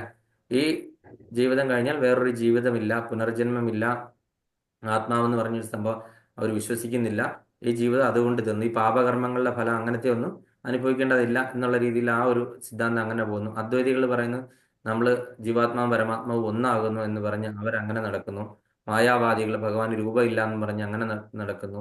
അപ്പൊ ഇങ്ങനെയുള്ള പല സമ്പ്രദായങ്ങൾ, സയന്റിസ്റ്റ് ഞാൻ അത് ലാബിൽ അത് തെളിയിച്ചാൽ മാത്രമേ ഞാൻ വിശ്വസിക്കുകയുള്ളൂ എന്ന് പറഞ്ഞ് നടക്കുന്ന ആൾക്കാർ, ഈ ആത്മാവില്ലാതെ ഇതൊന്നും ഉണ്ടാകില്ല, ഈ ആത്മാവിന്റെ പ്രവർത്തനങ്ങൾ ശരീരത്തിൽ ഉള്ളത് കൊണ്ടാണ് നമ്മൾ ജീവൻ ഇപ്പോഴും നിലനിൽക്കുന്നത് എന്നുള്ള കാര്യം ഭഗവാൻ ഇത്രയൊക്കെ പറഞ്ഞ് മനസ്സിലാക്കിയിട്ട് നമ്മളുടെ ഈ ഭൗതികവാദികളായിട്ടുള്ള ശാസ്ത്രകാരന്മാര് അത് ഇതുവരെ അംഗീകരിക്കാൻ തയ്യാറായിട്ടില്ല അല്ലേ? അപ്പൊ അങ്ങനെ ഈ ഇത്രയും സൂക്ഷ്മമായിട്ടുള്ള ആത്മാവ് ഒരു തലമുടി നാരിന്റെ അറ്റത്തിന്റെ 10,000-ൽ ഒരു വലിപ്പം മാത്രം എന്ന് നമ്മൾ 2-3 ഉപനിഷത്തുക്കൾ വാക്യങ്ങളിലൂടെ കണ്ടായിരുന്നു. ആത്മാവിനെ പറ്റി ആധികാരികമായിട്ടുള്ള രേഖ കണ്ടിരുന്നു. അപ്പൊ അവിടെയൊക്കെ ഈ ആത്മാവിനെ പറ്റി പറഞ്ഞിട്ട് ഇത്രയും സൂക്ഷ്മമായിട്ടുള്ള ഒരു സാധനം അല്ലേ? അപ്പൊ അതിനെപ്പറ്റി ഒരു കഥ, പല വേർഷൻ ഉണ്ട്. ഞാനത് വളരെ ഷോർട്ടായിട്ട് പറയാം, സമയക്കുറവായതുകൊണ്ട്. ഈ ഒരു വൃക്ഷത്തിലും അതുപോലെ തന്നെ ഒരു ജീവജാലങ്ങളിലും എല്ലാം തന്നെ എന്തുണ്ട്? ആത്മാവുണ്ടല്ലോ അല്ലേ? അപ്പൊ ഈ വൃക്ഷത്തിലെ ഫലങ്ങൾ നമ്മൾ പറിച്ചെടുക്കുന്നതുകൊണ്ട് അതിനെന്തെങ്കിലും സംഭവിക്കുമോ? ഇല്ലല്ലോ. ആ വൃക്ഷത്തിൽ നമ്മൾ എടുത്തില്ലെങ്കിലും അത് പ്രകൃതിക്ക് വേണ്ടിയിട്ട് കൊടുത്തിരിക്കുന്നതാണ്. അത് തനിയെ പൊഴിഞ്ഞു പോയി താഴെ വീണ് അത് ചീഞ്ഞു പോവുള്ളൂ അല്ലേ. പക്ഷെ ജീവജാലങ്ങൾ, നമ്മളെ പോലെയുള്ള ജീവജാലങ്ങൾക്ക് അങ്ങനത്തെ എന്തെങ്കിലും പൊഴിഞ്ഞു പോകുന്ന സാധനങ്ങളുണ്ടോ? ഇല്ല നമ്മുടെ ശരീരത്തിൽ നിന്ന്. അപ്പൊ അതുകൊണ്ട് ഈ പറയുന്ന മറ്റു ജീവജാലങ്ങളെ നമ്മൾ ഭക്ഷിക്കാൻ പാടില്ല. വൃക്ഷങ്ങളിൽ നിന്ന് വരുന്ന ഫലങ്ങൾ മാത്രമാണ് ഓതറൈസ്ഡ് നമുക്ക് കഴിക്കാനായിട്ടുള്ളത് അല്ലേ. അപ്പൊ ഈ ആൽവൃക്ഷത്തിന്റെ ഉള്ളിലും എന്താണ് ഈ പറയുന്ന പരമാത്മാവുണ്ട്. ഈ ചെറിയ ചെറിയ ചെടികളുടെ ഉള്ളിലും ജീവാത്മാവും പരമാത്മാവും ഇരിപ്പുണ്ട് അല്ലേ. എല്ലാ ജീവജാലങ്ങളിലും ഇവർ രണ്ടുപേരും ഇരിപ്പുണ്ട്. നമ്മൾ നേരത്തെ കഴിഞ്ഞ ക്ലാസ്സിലൊക്കെ കണ്ടപോലെ ഒരു ആള് എന്താണ് ഒരു ശാഖയിൽ ഇരിക്കുന്ന അല്ലേ, മുകളിലും താഴെ ഇരിക്കുന്ന രണ്ട് പക്ഷികളായിട്ടാണ് പറഞ്ഞത് അല്ലേ, ജീവാത്മാവിനെയും പരമാത്മാവിനെയും അല്ലേ. ഒരാള് എന്താണ് ആസ്വാദകനും ഒരാള് നിരീക്ഷകനും. ആസ്വാദകൻ എന്ന് പറഞ്ഞാൽ ജീവാത്മാവ് അല്ലെ, ആസ്വാദനത്തിന് വേണ്ടി ഇങ്ങനെ പരതി നടക്കുകയാണ്. മറ്റൊരാള് നിരീക്ഷകൻ. നമ്മളിതൊക്കെ പറഞ്ഞ് നിങ്ങളൊക്കെ മറന്നുപോയോ അതൊക്കെ? അപ്പൊ അങ്ങനെ ഈ രണ്ട് കാര്യങ്ങളെ പറ്റി പറഞ്ഞു അല്ലേ. നമ്മൾ ഒരു ശ്ലോകം അടക്കം ആധികാരികമായിട്ടുള്ള റെഫറൻസ് വെച്ചിട്ടാണ് കഴിഞ്ഞ ക്ലാസ്സിൽ പറഞ്ഞത്. ഇനി ചിലപ്പോൾ അടുത്ത ആഴ്ചയിലോ അല്ലെങ്കിൽ അതിൻ്റെ അടുത്ത ആഴ്ചയിലോട്ടോ ചിലപ്പോൾ ഒരു പ്രശ്നോത്തരി കാണും. അപ്പൊ നിങ്ങൾ ഇതൊക്കെ നോക്കിയിരിക്കണം, മനസ്സിലാക്കിക്കൊണ്ട് വരണം. അല്ലെങ്കിൽ നമുക്കെല്ലാം ടച്ച് വിട്ടു. 72 ശ്ലോകങ്ങൾ എടുത്തു കഴിയുമ്പോൾ ഇതെല്ലാം കൂടെ ഒരുമിച്ചിടാനായിട്ട് എനിക്കോ സമയം കിട്ടത്തില്ല, അല്ലെങ്കിൽ തന്നെ എനിക്ക് സമയം ഉണ്ടാകുമെന്ന് അറിയത്തില്ല. നിങ്ങൾ അതെല്ലാം മറന്നുപോവുകയും ചെയ്യും. നമ്മളിപ്പോ ഇതൊക്കെ വെള്ളത്തിൽ വരച്ച വര പോലെയാ. ഇത്രയും പഠിച്ചു കഴിഞ്ഞിട്ട് നമുക്ക് എന്താണെന്ന് റിവിഷൻ ചെയ്യാനായിട്ട് പറ്റാത്തൊരവസ്ഥ വരും. അതുകൊണ്ട് നമുക്ക് റിവിഷൻ ചെയ്യണം. അപ്പൊ അതുകൊണ്ട് നിങ്ങൾ ഈ പറയുന്ന കാര്യങ്ങളൊക്കെ തന്നെ ഓർത്തിരിക്കണം. അപ്പം ഭഗവത്ഗീത, അപ്പൊ ഈ പറയുന്ന ഒരു ആൽവൃക്ഷം ഇതുപോലെ തന്നെ ഒരാള് വളരെ അപമാനിച്ചു ആൽവൃക്ഷത്തെ. കാര്യം എന്താണ്? ഇത്രയും വലിയ വൃക്ഷത്തിനുണ്ടാക്കിയിരിക്കുന്ന എന്താണ് കായ എത്രയാണ്? ഇത്രയും വളരെ ചെറിയൊരു കായല്ലേ. അപ്പം എന്താണ് ഭഗവാന്റെ സൃഷ്ടിയെയൊക്കെ തന്നെ അദ്ദേഹം വളരെ അപമാനിച്ചു. അങ്ങനെ അദ്ദേഹം പോയ വഴിക്ക് ഇങ്ങനെ ഒരു മത്ത ഇല്ല ഇങ്ങനെ പടന്ന് കിടക്കുന്ന കണ്ടു. ഇത് കണ്ടില്ല, ഇത്രയും വലിയ മത്തങ്ങ ഉണ്ടാക്കി വെച്ചിരിക്കുന്ന ഒരു വള്ളിയലാണ് അല്ലേ. ഇതെന്തൊരു ഇതാണ് സൃഷ്ടി എന്ന് പറഞ്ഞാൽ, ഭയങ്കര ഇത് പൊട്ട സൃഷ്ടിയാണ് ഈ ചെയ്തു വെച്ചിരിക്കുന്നതൊക്കെ എന്ന് പറഞ്ഞ് ഭഗവാനെ അങ്ങോട്ട് കുറ്റപ്പെടുത്താൻ തുടങ്ങി. അങ്ങനെ അദ്ദേഹം തിരിച്ചു വന്ന വഴിക്ക് ഇദ്ദേഹത്തിന് പെട്ടെന്ന് ക്ഷീണമൊക്കെ തോന്നി. ഈ ആലിന്റെ ചോട്ടില് ഒന്ന് വിശ്രമിക്കേണ്ടി വന്നു. വിശ്രമിച്ചു കഴിഞ്ഞപ്പോൾ ആലിന്റെ ഏറ്റവും മുകളിലത്തുള്ള ശാഖയിൽ നിന്ന് ഒരു ചെറിയ കാ വന്നിട്ട് ഇദ്ദേഹത്തിന് നെറ്റി വീണു കഴിഞ്ഞപ്പോൾ ഇദ്ദേഹത്തിന്റെ ആ ഉറക്കമൊക്കെ മാറി പെട്ടെന്ന് നല്ല വേദന എടുത്തു, ഒരു ചെറിയ കാ. അപ്പോഴാണ് അദ്ദേഹത്തിന് ഭഗവാൻ റിയലൈസേഷൻ കൊടുത്തത്, ഭഗവാന്റെ സൃഷ്ടിയിൽ ഇപ്പൊ ഈ ആലിന്റെ കായ്ക്ക് വരെ അവിടെ മത്തങ്ങ ആയിരുന്നല്ലോ. ഇദ്ദേഹത്തിന്റെ അത്രയും മുകളിൽ നിന്ന് താഴോട്ട് പോയി ഇദ്ദേഹത്തിന്റെ അവസ്ഥ എന്തായിരുന്നു? അപ്പം ഭഗവാൻ ഓരോ കാര്യങ്ങൾ സൃഷ്ടി നടത്തിയിരിക്കുന്നത് അതിൻ്റെതായ അനുയോജ്യമായിട്ടുള്ള രീതിയിലാണ്. നമ്മളുടെ ഓരോ ശരീരത്തിൽ നമ്മളുടെ അവയവങ്ങളെ പ്ലേസ് ചെയ്തിരിക്കുന്ന അടക്കം, നമ്മളുടെ ഉള്ളിൽ നടക്കുന്ന ദഹനം അടക്കം എല്ലാം ഇത്രയും പെർഫെക്റ്റ് ആയിട്ട് ഒരു കാര്യം ഒരു സയൻസിനോ ഒരു ശാസ്ത്രത്തിനോ ചെയ്യാൻ പറ്റാത്ത അത്ര പെർഫെക്റ്റ് ആയിട്ടാണ് ഭഗവാൻ ചെയ്തിരിക്കുന്നത് അല്ലെ. ഒരാൾക്ക് അനുകരിക്കാനോ കോപ്പി അടിക്കാനോ പോലും പറ്റാത്ത രീതിയിലാണ് ഭഗവാന്റെ സൃഷ്ടികൾ മുഴുവനും അല്ലേ. നമ്മൾ ഈ കാണുന്ന കമ്പ്യൂട്ടർ അടക്കമുള്ള ഇങ്ങനെയുള്ള കാര്യങ്ങളെല്ലാം ഭഗവാൻ സൃഷ്ടിച്ച മനുഷ്യന്റെ തലച്ചോറിൽ ഉണ്ടായതല്ലേ. അല്ലാതെ എന്താണ് അതിനൊക്കെ ഒരു പ്രോഗ്രാം ചെയ്യുന്ന സോഫ്റ്റ്വെയർ ചെയ്യുന്നതൊക്കെ ഓരോ മനുഷ്യരുടെ തലയിൽ അത് ഭഗവാന്റെ സൃഷ്ടിയല്ലേ. ഭഗവാനില്ല അവർക്ക് ആ ജ്ഞാനം കൊടുത്തത്, ആ ജ്ഞാനത്തിൽ നിന്നല്ല അവരുണ്ടാക്കുന്നത്. അപ്പം ഈ ഇങ്ങനെ സയന്റിസ്റ്റുകൾ കണ്ടുപിടിക്കുന്ന ഓരോ കാര്യങ്ങൾ നമ്മൾ വലിയതാണെന്ന് പറയുന്നു. കാര്യം ഭഗവാന്റെ സൃഷ്ടിയിലുള്ള ഒരാള് ചെയ്യുന്ന ഒരു കാര്യമല്ലേ. ബ്രഹ്മദേവന് ഭഗവാൻ എല്ലാ കഷണങ്ങളും കൊടുത്തു അല്ലേ. എന്നിട്ട് എന്ത് ചെയ്തു? സാമ്പാർ ഉണ്ടാക്കാനായിട്ടുള്ള എന്താണ് ഇത് കൊടുത്തു, തീ അടക്കം എല്ലാം കൊടുത്തിട്ട് പറഞ്ഞു നീ അതിനെ ഇളക്കി ചേർത്താൽ മാത്രം മതി. അങ്ങനെയാണ് അദ്ദേഹം സൃഷ്ടി നടത്തിയത്. എന്നിട്ട് ആ ബ്രഹ്മദേവൻ പറയുകയാണ് ഞാനാണ് ഈ സൃഷ്ടി മുഴുവൻ ചെയ്തതെന്ന് പറയുവാണെങ്കിൽ അതിന്റെ അർത്ഥം എന്താണ്? എല്ലാം കൊടുത്തു, ഒന്ന് വെറുതെ ഇളക്കി ചേർക്കുന്ന ആളാണ് സൃഷ്ടികർത്താവ് നമ്മൾ അറിയപ്പെടുന്നത് അല്ലേ. നമ്മൾ അദ്ദേഹത്തിന് കൊടുക്കുന്ന മാന്യതയോ ബഹുമാനം പോലും നമ്മൾ ഭഗവാന് കൊടുക്കുന്നില്ല ശരിക്കുള്ള സൃഷ്ടികർത്താവിന്. എന്ന് പറഞ്ഞ പോലെ തന്നെ ഈ പറയുന്ന സയന്റിസ്റ്റുകളൊക്കെ ഉണ്ടാക്കിയ റോബോട്ടുകളോ അല്ലെങ്കിൽ മറ്റു പല സംഭവങ്ങൾക്കൊന്നും തന്നെ അത് ഒരാളുടെ പ്രയത്നമല്ലേ. ഭഗവാന്റെ സൃഷ്ടിയിലുള്ള ഒരാളുടെ പ്രയത്നം കൊണ്ട് അദ്ദേഹത്തിന്റെ തലയിലിരിക്കുന്ന ബുദ്ധി ജ്ഞാനവും വിവരം കൊണ്ടും ഭഗവാൻ കൊടുത്ത ജ്ഞാനം കൊണ്ടല്ലേ അദ്ദേഹത്തിന് ഇത് ചെയ്യാൻ പറ്റിയത്. അപ്പം ആരാണ് ശ്രേഷ്ഠം? ആ റോബോട്ടാണോ അല്ല കമ്പ്യൂട്ടറാണോ സോഫ്റ്റ്വെയർ ആണോ? ഏതാണ് ശ്രേഷ്ഠം? ഒരേ ജോലി റിപ്പീറ്റഡ്ലി ചെയ്യാനായിട്ട് അവർക്ക് ഈസിയാണ്, മനുഷ്യർ ചെയ്യുന്നതിനേക്കാൾ എളുപ്പമാണ്. ഇങ്ങനെയുള്ള ആർട്ടിഫിഷ്യൽ ഇന്റലിജൻസ് പോലെയുള്ള യുഗങ്ങളിൽ അത് അവർക്ക് വളരെ ഈസിയാണ്. അവർ കുറെ സാധനങ്ങൾ ചെയ്തിരിക്കുന്നതിന്റെ അടിസ്ഥാനത്തിൽ ചെയ്യുന്നു. അല്ലാതെ മനുഷ്യന്റെ ബുദ്ധിയെയോ അതിന്റെ ആ ഇതിനെ ഒന്നും ഓവർകം ചെയ്യാൻ അവർക്ക് ഒരിക്കലും പറ്റില്ല. അതായത് പ്രീ ഫീഡ് ചെയ്ത് വെച്ചിരിക്കുന്ന കുറെ കാര്യങ്ങൾ നമുക്ക് ഇങ്ങോട്ട് തരുന്നു എന്ന് മാത്രമേ ഉള്ളൂ അല്ലേ. അല്ലാതെ നിങ്ങൾക്ക് തോന്നുന്നുണ്ടോ? അപ്പൊ അങ്ങനെ ഇല്ല. ഭഗവത്ഗീതയിൽ പറഞ്ഞതിനെ അംഗീകരിക്കുക. അപ്പൊ ഈ ആത്മാവിന്റെ ശാസ്ത്രത്തെ പറ്റി എന്താണ് ഭഗവത്ഗീതയിൽ പറഞ്ഞിരിക്കുന്നതിനെ അതേപടി അംഗീകരിക്കുക എന്നാണ് ആത്മാവിനെ പറ്റി അറിയാനുള്ള ഏറ്റവും ലളിതമായ മാർഗം. അപ്പൊ ഭഗവാൻ പറഞ്ഞിരിക്കുന്ന ആ സിറ്റീസ് അതങ്ങ് വിശ്വസിക്കുക. അതില് കൂടുതൽ നമ്മൾ ചോദ്യം ചോദിക്കാനായിട്ടൊന്നും പോകരുത്. ഇവിടെ ശ്രീല പ്രഭുപാദർ പറഞ്ഞിരിക്കുകയാണ് അല്ലേ. അപ്പം കൃഷ്ണനെ പരമദിവ്യോത്തമ പുരുഷനായി സ്വീകരിക്കുന്ന ഒരാൾ മുജ്ജന്മത്തിലോ ഈ ജന്മത്തിലോ ഒട്ടേറെ തപസ്സും ത്യാഗവും അനുഷ്ഠിച്ചേ പറ്റൂ.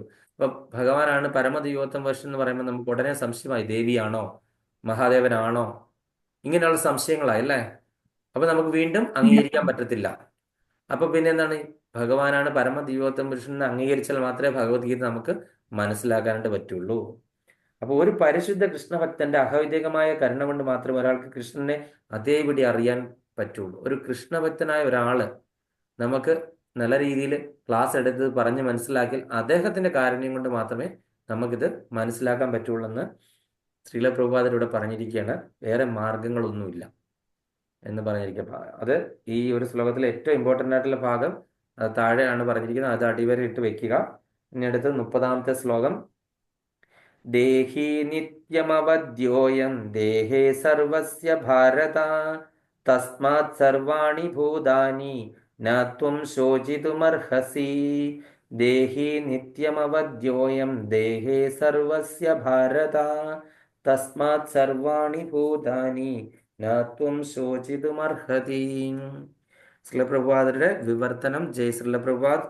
ഭാരത, ഹേ ഭാരത, സർവസ്യ ഏവരുടെയും ദേഹേ ദേഹത്തിൽ, അയം ദേഹി ദേഹി ഈ ദേഹി അല്ലെങ്കിൽ ആത്മാവ്, നിത്യം എന്നും, ഒരിക്കലും, അവധ്യ അവധ്യനാണ്, വധിക്കപ്പെടാൻ കഴിയാത്തവനാണ്, തസ്മാത് അതുകൊണ്ട്, സർവാണി എല്ലാം, ഭൂതാനി ജീവജാലങ്ങളെ കുറിച്ചും, ത്വം നീ, ശോചിതം ദുഃഖിക്കുവാൻ, ന അർഹസി അർഹനല്ല. ഹരേ കൃഷ്ണ. ഇനി അടുത്തത് സബിത മാതാജി ഒന്ന് വായിച്ചോളൂ ആ ശ്ലോകം. ഹരേ കൃഷ്ണ.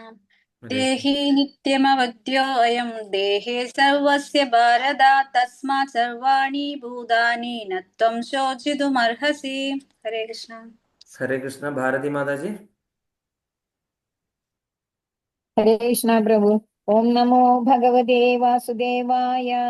ദേഹി നിത്യമവദ്യോയം ദേഹേ സർവസ്യ ഭാരത തസ്മാത് സർവാണി ഭൂതാനി ന ത്വം ശോചിതുമർഹസി. ഹരേ കൃഷ്ണ പ്രഭു. ഹരേ കൃഷ്ണ.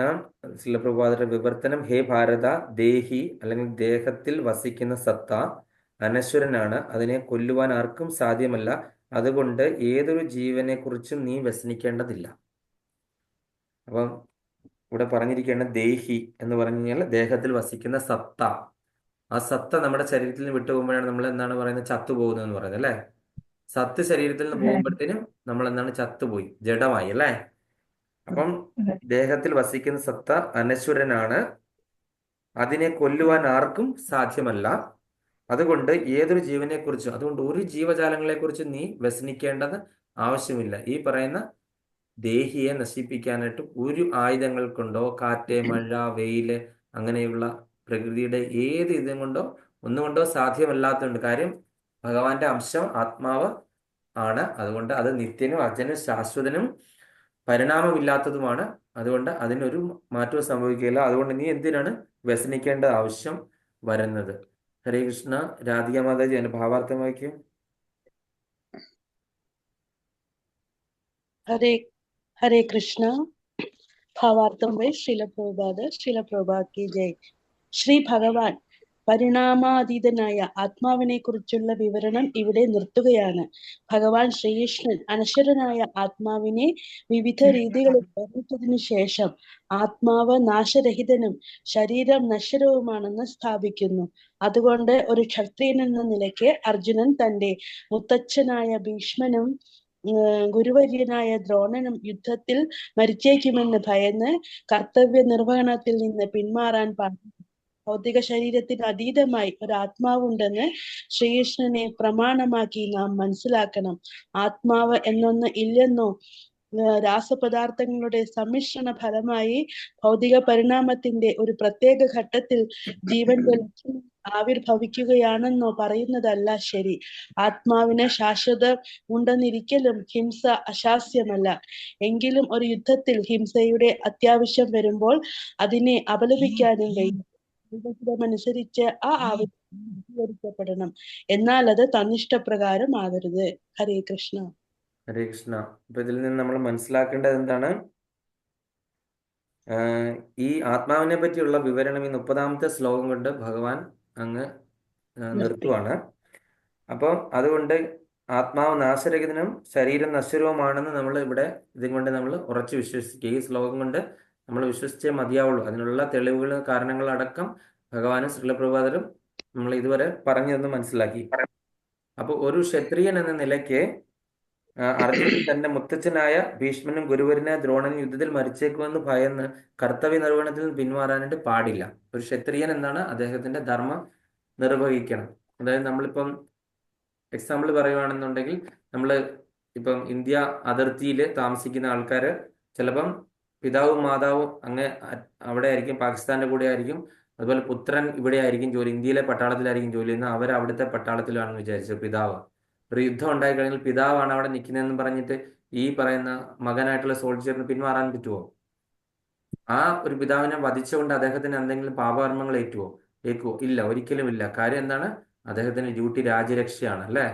അപ്പൊ രാജ്യരക്ഷ, ആ പ്രതിബദ്ധത, സോൾജിയേഴ്സിന് അവരൊരാളെ ഈ ശത്രുവിനെ കൊന്നു അല്ലെങ്കിൽ ഒരു തീവ്രവാദിയെ കൊന്നു എന്ന് വെച്ചിട്ട് അദ്ദേഹം യാതൊരു പാപകർമ്മങ്ങൾക്കും അദ്ദേഹം അത് വീരമൃത്യു വരിച്ചു കഴിഞ്ഞാൽ തന്നെ അദ്ദേഹത്തിന് സ്വർഗമാണ്, വീരസ്വർഗമാണല്ലോ, അല്ലേ? എന്ന് പറഞ്ഞ പോലെ അത് എതിർ പക്ഷത്ത് നിൽക്കുന്നത് കൊണ്ട് അവരെന്താണ് പിന്നെ ആത്മാവിന്റെ സ്വഭാവ സവിശേഷതകൾ പറഞ്ഞ ആത്മാവിനെ കൊല്ലാൻ സാധ്യമല്ലാത്തതുകൊണ്ട് അവരുടെ ആത്മാവിനെ നീ ഒരിക്കലും കൊല്ലുന്നില്ല, പാപമംഗല്യമായ ഈ ശരീരത്തെയാണ് നീ വധിക്കാൻ പോകുന്നത് എന്ന് പറയുന്നു. അതുകൊണ്ട് നിന്റെ കർത്തവ്യ നിർവഹണത്തിൽ നിന്ന് നീ പിന്മാറാനായിട്ട് പാടില്ല. ആത്മാവിന് ശ്വാസതമുണ്ടെന്ന് ഇരിക്കലും ഹിംസ ആശാസ്യമല്ല. എങ്കിലും യുദ്ധത്തിൽ ഒരു ഹിംസയുടെ അത്യാവശ്യം വരുമ്പോൾ അതിനെ അപലപിക്കാനും വയ്യ. ദൈവഹിതം അനുസരിച്ചിട്ട് ആ ആവശ്യം സാധൂകരിക്കപ്പെടണം. എന്നാൽ അത് തന്നിഷ്ടപ്രകാരമാകരുത്. അപ്പൊ നമ്മൾ മനഃപൂർവ്വം ഒരാളെ വധിക്കണം എന്ന് പറഞ്ഞിട്ട് ആ ഹിംസ പാപമല്ല, ആത്മാവ് നശിക്കില്ലല്ലോ എന്ന് പറഞ്ഞിട്ട് ഒരാളെ ഞാൻ അങ്ങ് വധിക്കാമെന്ന് തീരുമാനിച്ചു. ഭഗവത്ഗീതയൊക്കെ പഠിച്ചു. അങ്ങനെയാണെങ്കിൽ ഞാൻ ഒരാളെ കൊല്ലുന്നില്ലോ, അദ്ദേഹത്തിന്റെ ശരീരത്തെ അല്ലേ വധിക്കുന്നത്, ആത്മാവിനെ അല്ലല്ലോ എന്ന് പറഞ്ഞ് ഞാൻ എൻ്റെ തന്നിഷ്ടപ്രകാരം ചെയ്യുന്ന അത് എന്താണ്? ഒരിക്കലും റെക്കമെൻഡഡ് അല്ല. ഭഗവാൻ ഒരിക്കലും അങ്ങനെ പറയുന്നുമില്ല. തെറ്റിദ്ധരിച്ച് പലരും അങ്ങനെ വിവക്ഷിക്കുന്നുണ്ട് ഇതിന്റെ വിവർത്തനം എഴുതുന്നവർക്ക്, അല്ലേ? അപ്പൊ അതൊരിക്കലും ആശ്വാസ്യമല്ല. യുദ്ധത്തിൽ ഹിംസയുടെ അത്യാവശ്യം വരുമ്പോൾ അതിനെ അപലപിക്കാൻ സാധ്യമല്ല. അപ്പൊ യുദ്ധത്തിൽ ഹിംസ ആവശ്യമായി വന്ന രാജ്യരക്ഷ, സുരക്ഷ, ധർമ്മപരിപാലനം, ഇങ്ങനെയൊക്കെയുള്ള ചില സംഭവങ്ങൾ വരുമ്പോൾ നമ്മൾ അതിനെ മുൻനിർത്തി ഇത് ചെയ്യുമ്പോൾ, ഈ ഹിംസ ആവശ്യം വരുമ്പോൾ അത് ചെയ്യണം. അത് അദ്ദേഹത്തിന്റെ കർത്തവ്യമാണ്, അല്ലെങ്കിൽ ഡ്യൂട്ടിയാണ്, അല്ലെ ധർമ്മമായിട്ട് വരും. ദൈവഹിതം അനുസരിച്ചിട്ട് ഇവിടെ നമ്മൾ കുരുക്ഷേത്ര യുദ്ധത്തിൽ എന്താണ്? ഭഗവാന്റെ ഹിതം അനുസരിച്ചിട്ടാണ് ഇതെല്ലാം നടന്നത്. ഭഗവാന്റെ ആജ്ഞയാണ്, അല്ലേ? നീ അങ്ങനെ ചെയ്തു. ഹരേ കൃഷ്ണ. ഇടയ്ക്കിടയ്ക്ക് ഇത് വിട്ടുവന്നു. അത് എന്റെ ഫോണിന് മാത്രമേ ഉള്ളൂ. മാതാജി മാത്രമേ ഉള്ളൂ. മാതാജി എന്റെ ഫോൺ ഇടയ്ക്കിടയ്ക്ക് ഇത് കട്ടായി പോകുന്നു. മാതാജി, ഉഷാമണി മാതാജി രണ്ടുപേരും എന്റെ ഫോണിൽ കാണിക്കുന്നുണ്ട് ഓവർ ഹീറ്റ് എന്ന് കാണിക്കുന്നു. ഇനി അതുകൊണ്ടാണ്, അതായിരിക്കും ചാർജ് ഒക്കെ കാണിക്കുന്നുണ്ട്. അതായിരിക്കും ഇടയ്ക്കിടയ്ക്ക് കട്ട്. ചാർജ് ഉണ്ട്, ഓവർ ഹീറ്റ് എന്ന് കാണിക്കുന്നു ഇടയ്ക്ക്. ഇനി അതാണ്. റേഡിയോ അല്ല, സോറി, ചാർജ് ഉണ്ട്, അല്ലേ? കണക്ഷൻ വിട്ടു. നല്ല സിഗ്നൽ ഉള്ള സ്ഥലത്ത് നന്നായിട്ട് കേൾക്കാൻ പറ്റിയേക്കോ. അപ്പം ഇവിടെ എന്താണ് പറയുന്നത്? യുദ്ധത്തിൽ ഹിംസയുടെ ആവശ്യം വരുമ്പോൾ അതിനെ അപലപിക്കാൻ ദൈവഹിതം അനുസരിച്ചിട്ട് ഈ ആവശ്യം സാധൂകരിക്കണം. അപ്പൊ ഭഗവാൻ കൃഷ്ണന്റെ ഇച്ഛ അനുസരിച്ചിട്ടാണ് അത് ചെയ്യുന്നതെങ്കിൽ, അല്ലെങ്കിൽ ധർമ്മം അനുസരിച്ചിട്ടാണ് ചെയ്യുന്നതെങ്കിൽ, അല്ലെങ്കിൽ കർത്തവ്യം അനുസരിച്ചിട്ടാണ് ചെയ്യുന്നതെങ്കിൽ, ഒരു രാജ്യത്തിന്റെ താല്പര്യം അനുസരിച്ചിട്ടാണ് ചെയ്യുന്നതെങ്കിൽ അത് ഒരിക്കലും അത് പാപമല്ല. ഈ പറഞ്ഞ കുറേ ഇതുണ്ട്. ഒരു രാജ്യ താല്പര്യം, ക്ഷത്രിയൻ എന്ന നിലയിൽ അദ്ദേഹത്തിന്റെ കർത്തവ്യ നിർവഹണം, പിന്നെ എന്താണ് ധർമ്മപരിപാലനാർത്ഥം, പിന്നെ ഭഗവാന്റെ ഇച്ഛ. ഈ പറയുന്ന 4-5 കാര്യങ്ങളുണ്ടെങ്കിൽ ഹിംസ പാപമല്ല ഒരിക്കലും. ഓക്കെ, അടുത്ത 31-ാമത്തെ ശ്ലോകം. സ്വധർമ്മമപി ചാവേശ്യ ന വികമ്പിതുമർഹസി ധർമ്മ്യാർത്ഥി യുദ്ധ്വാശ്ചേയോ അന്യക്ഷത്രിയസ്യ ന വിദ്യതേ സ്വധർമ്മമപി ചാവേശ്യ ന വികമ്പിതുമർഹസി ധർമ്മ്യ ധർമ്മ്യാധിയുദ്ധ യുദ്ധ്വാച്ഛേയോ അന്യത് ക്ഷത്രിയസ്യ ന വിദ്യതേ. ഹരേ കൃഷ്ണ. പത്മ മാതാജി. മെസ്സേജ് വരുമായിരിക്കും, ഇവിടെ വന്നല്ലോ. ഹരേ കൃഷ്ണ. സ്വധർമ്മമപി ചാവേശ്യ ന വികമ്പിതുമർഹസി ധർമാർത്ഥേ യുദ്ധ്വാച്ഛേയോ അന്യക്ഷത്രിയസ്യ ന വിദ്യതേ. ഹരേ കൃഷ്ണ. ഹരേ കൃഷ്ണ. പൊന്നമ്മ മാതാജി 31ാമത്തെ ശ്ലോകം. നന്ദവന്മാരെ സ്വമാമിചാവേഷു കേട്ടോ. കേട്ടു കേട്ടു. സ്വമാമിചാവേഷു ന വികസിതുമർഹസി ധർമാർത്ഥേ യുദ്ധ്വാച്ഛേയോ അന്യക്ഷത്രിയസ്യ വിദ്യതേ. ഹരേ കൃഷ്ണ. ഹരേ കൃഷ്ണ. ശ്രീല പ്രഭുപാദരുടെ പദാനുപദ തർജ്ജമ. ജയ് ശ്രീല പ്രഭുപാദ്. സ്വധർമ്മം അഭി, സ്വധർമ്മത്തെ തന്നെ, അപേക്ഷ്യ ച നോക്കിയിട്ടും, വികമ്പിതും കുലുങ്ങുവാൻ, ന അർഹസി നീ അർഹിക്കുന്നില്ല, ഹി എന്തെന്നാൽ നിശ്ചയമായും, ധർമ്മ്യാത് ധാർമ്മികമായ, യുദ്ധാത് യുദ്ധത്തെക്കാൾ, ക്ഷത്രിയസ്യ ക്ഷത്രിയന്, അന്യത് മറ്റൊന്നും, ശ്രേയസ്സിന് ന വിദ്യതേ ഇല്ല തന്നെ. അപ്പൊ ഇതൊരു വളരെ ഇമ്പോർട്ടൻ്റ് ആയിട്ടുള്ള ശ്ലോകമാണ്. ഒരു ക്ഷത്രിയൻ എന്ന നിലയ്ക്ക് നിനക്കുള്ള പ്രത്യേക കർത്തവ്യം ആലോചിച്ചാൽ മതാശാസനാനുസൃതമായ സമരത്തേക്കാൾ ഉത്തമമായ ഒരു കർത്തവ്യം നിനക്ക് ചെയ്യാനില്ല. അതിനാൽ വൈമുഖ്യം കൈവിടുക. അതാൽ മത അനുശാസനമായി സമരത്തേക്കാൾ ഉത്തമമായ ഒരു കർമ്മവും നിനക്ക് ചെയ്യാനായിട്ട് ഇല്ല. ഇത് വേറെ എന്തെങ്കിലും ഉത്തമമായ മാർഗമുണ്ടോ? അത് എത്ര രീതിയിൽ ഭഗവാൻ തന്നെ യുദ്ധം ഒഴിവാക്കാനായിട്ട് ശ്രമിച്ചാണല്ലേ. ദൂത് നിൽക്കുക, ഇടനിലക്കാരനായിട്ട് നിന്നു, പല രീതിയിലും യുദ്ധം ഒഴിവാക്കാനായിട്ട് ശ്രമിച്ചിട്ടും നടക്കാത്ത ഈ ഒരു സാഹചര്യത്തിൽ കർത്തവ്യം നമ്മൾ നോക്കുക. നമ്മൾ ഒരു ക്ഷത്രിയൻ എന്ന നിലയിലുള്ള കർത്തവ്യം അനുസരിക്കുകയും, അതുപോലെ മത അനുശാസനമായ സമരം, അതായത് മതം പറഞ്ഞിരിക്കുന്നു അല്ലെങ്കിൽ ഇതാണ് പൊതുവായിട്ടുള്ള അഭിപ്രായം എങ്കിൽ ഇങ്ങനെയുള്ള ഒരു സമരത്തെക്കാൾ വലിയ ഉത്തമമായ ഒരു കർമ്മവും നിനക്ക് ചെയ്യാനില്ല. അതിനാൽ വൈമുഖ്യം കൈവിടുക. അതാണ് പറഞ്ഞിരിക്കുന്നത്. ഭാവാർത്ഥം വിലാസിനി മാതാജി.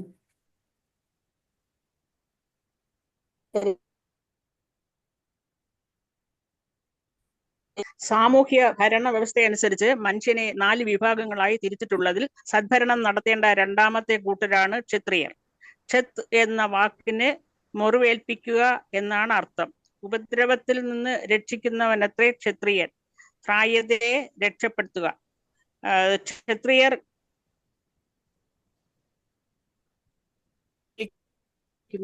വാളുമേന്തി അവൻ കാട്ടിൽ ചെന്ന് വ്യാഘ്രത്തോട് നേരിട്ട് പൊരുതുന്നു.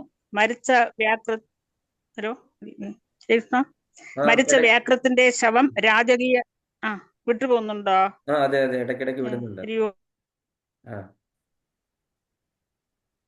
പറഞ്ഞോളൂ. ഫോണിന്റെ ഇതാണ്, നെറ്റിന്റെ കുഴപ്പമായിരിക്കണം. അതെ അതെ. അപ്പൊ എന്ത് വേണം? വായിക്കണോ? ഇടയ്ക്ക് വെച്ച് നിർത്തിയാൽ മതി, അടുത്ത ആളെ കൊണ്ട് വായിപ്പിക്കാം. കാര്യം ഇടയ്ക്കിടയ്ക്ക് വിടുന്നുണ്ട്. പരിശീലിക്കുന്നത്. വാളുമേന്തി അവൻ കാട്ടിൽ ചെന്ന്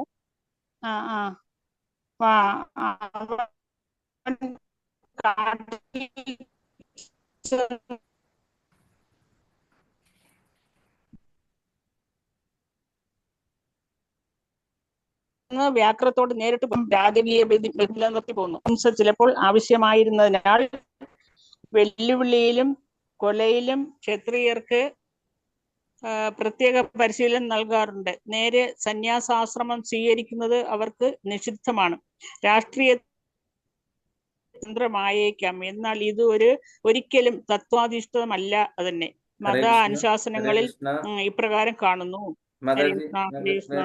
ഇടയ്ക്കിടയ്ക്ക് വിട്ടുപോകുന്നുണ്ട് നന്നായിട്ട്. അപ്പൊ മാധവി രാധ മാതാജി.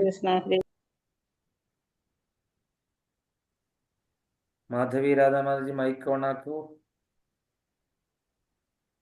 അഹവേഷു അന്യോന്യം ജിഖാം സന്തോ മഹീഷിത യുദ്ധമാന പരം ശൈത്യ സ്വർഗം യാന്തി പരാമുഖ യജ്ഞേഷു പശവോ ബ്രഹ്മൻ ഹന്യന്തെ സതതം ദ്വിജേ സംസ്കൃതാഖില മന്ത്രൈശ്ച ദേവി സ്വർഗമവാപ്നുവാൻ. അസൂയാലുവായ രാജാവിനോട് മത്സരിച്ച് പൊരുതി മരിക്കുന്ന ക്ഷത്രിയർ മരണശേഷം സ്വർഗലോകങ്ങളിൽ അധിവസിക്കുന്നു. യാഗാഗ്നിയിൽ മൃഗങ്ങളെ ബലി കഴിക്കുന്നത് കൊണ്ട് ബ്രാഹ്മണരും സ്വർഗം പോകുന്നു. മതതത്വങ്ങൾ അനുസരിച്ച് രണാങ്കണത്തിൽ ചെയ്യുന്ന ഹിംസയും യാഗാഗ്നിയിലെ ജന്തുബലിയെ ഹിംസയായി കണക്കാക്കപ്പെടുന്നില്ല. എന്തുകൊണ്ടെന്നാൽ ധാർമ്മിക ശാസനങ്ങൾ അനുസരിച്ച് ആയതിനാൽ ഏവർക്കും ഇതുകൊണ്ട് നേട്ടമേ ഉണ്ടാകുന്നുള്ളൂ. കാരണം ബലിക്ക് വിധേയമാകുന്ന മൃഗം പരിണാമ പ്രക്രിയകളിലൂടെ സഞ്ചരിക്കാതെ മനുഷ്യജന്മം പെട്ടെന്ന് നേടുകയും യുദ്ധക്കളത്തിൽ കൊല്ലപ്പെട്ട ക്ഷത്രിയനും ഹോമാദികളിൽ ഏർപ്പെട്ടിരിക്കുന്ന ബ്രാഹ്മണനും സ്വർഗലോകം ലഭിക്കുകയും ചെയ്യുന്നു. സ്വധർമ്മം രണ്ടു വിധമുണ്ട്. മുക്തനാകാത്തിടത്തോളം കാലം മതപ്രമാണങ്ങൾ അനുസരിച്ച് ഓരോ ശരീരത്തിനും നിറവേറ്റേണ്ടതായ കർമ്മങ്ങൾ ചെയ്യുക തന്നെ വേണം. എന്നാലേ മുക്തി ലഭിക്കൂ. ഒരാൾ മുക്തനാകുമ്പോൾ സ്വകർമ്മം ആത്മീയമായി തീരുന്നു. ശാരീരിക ബോധത്തോടെയുള്ളതല്ല.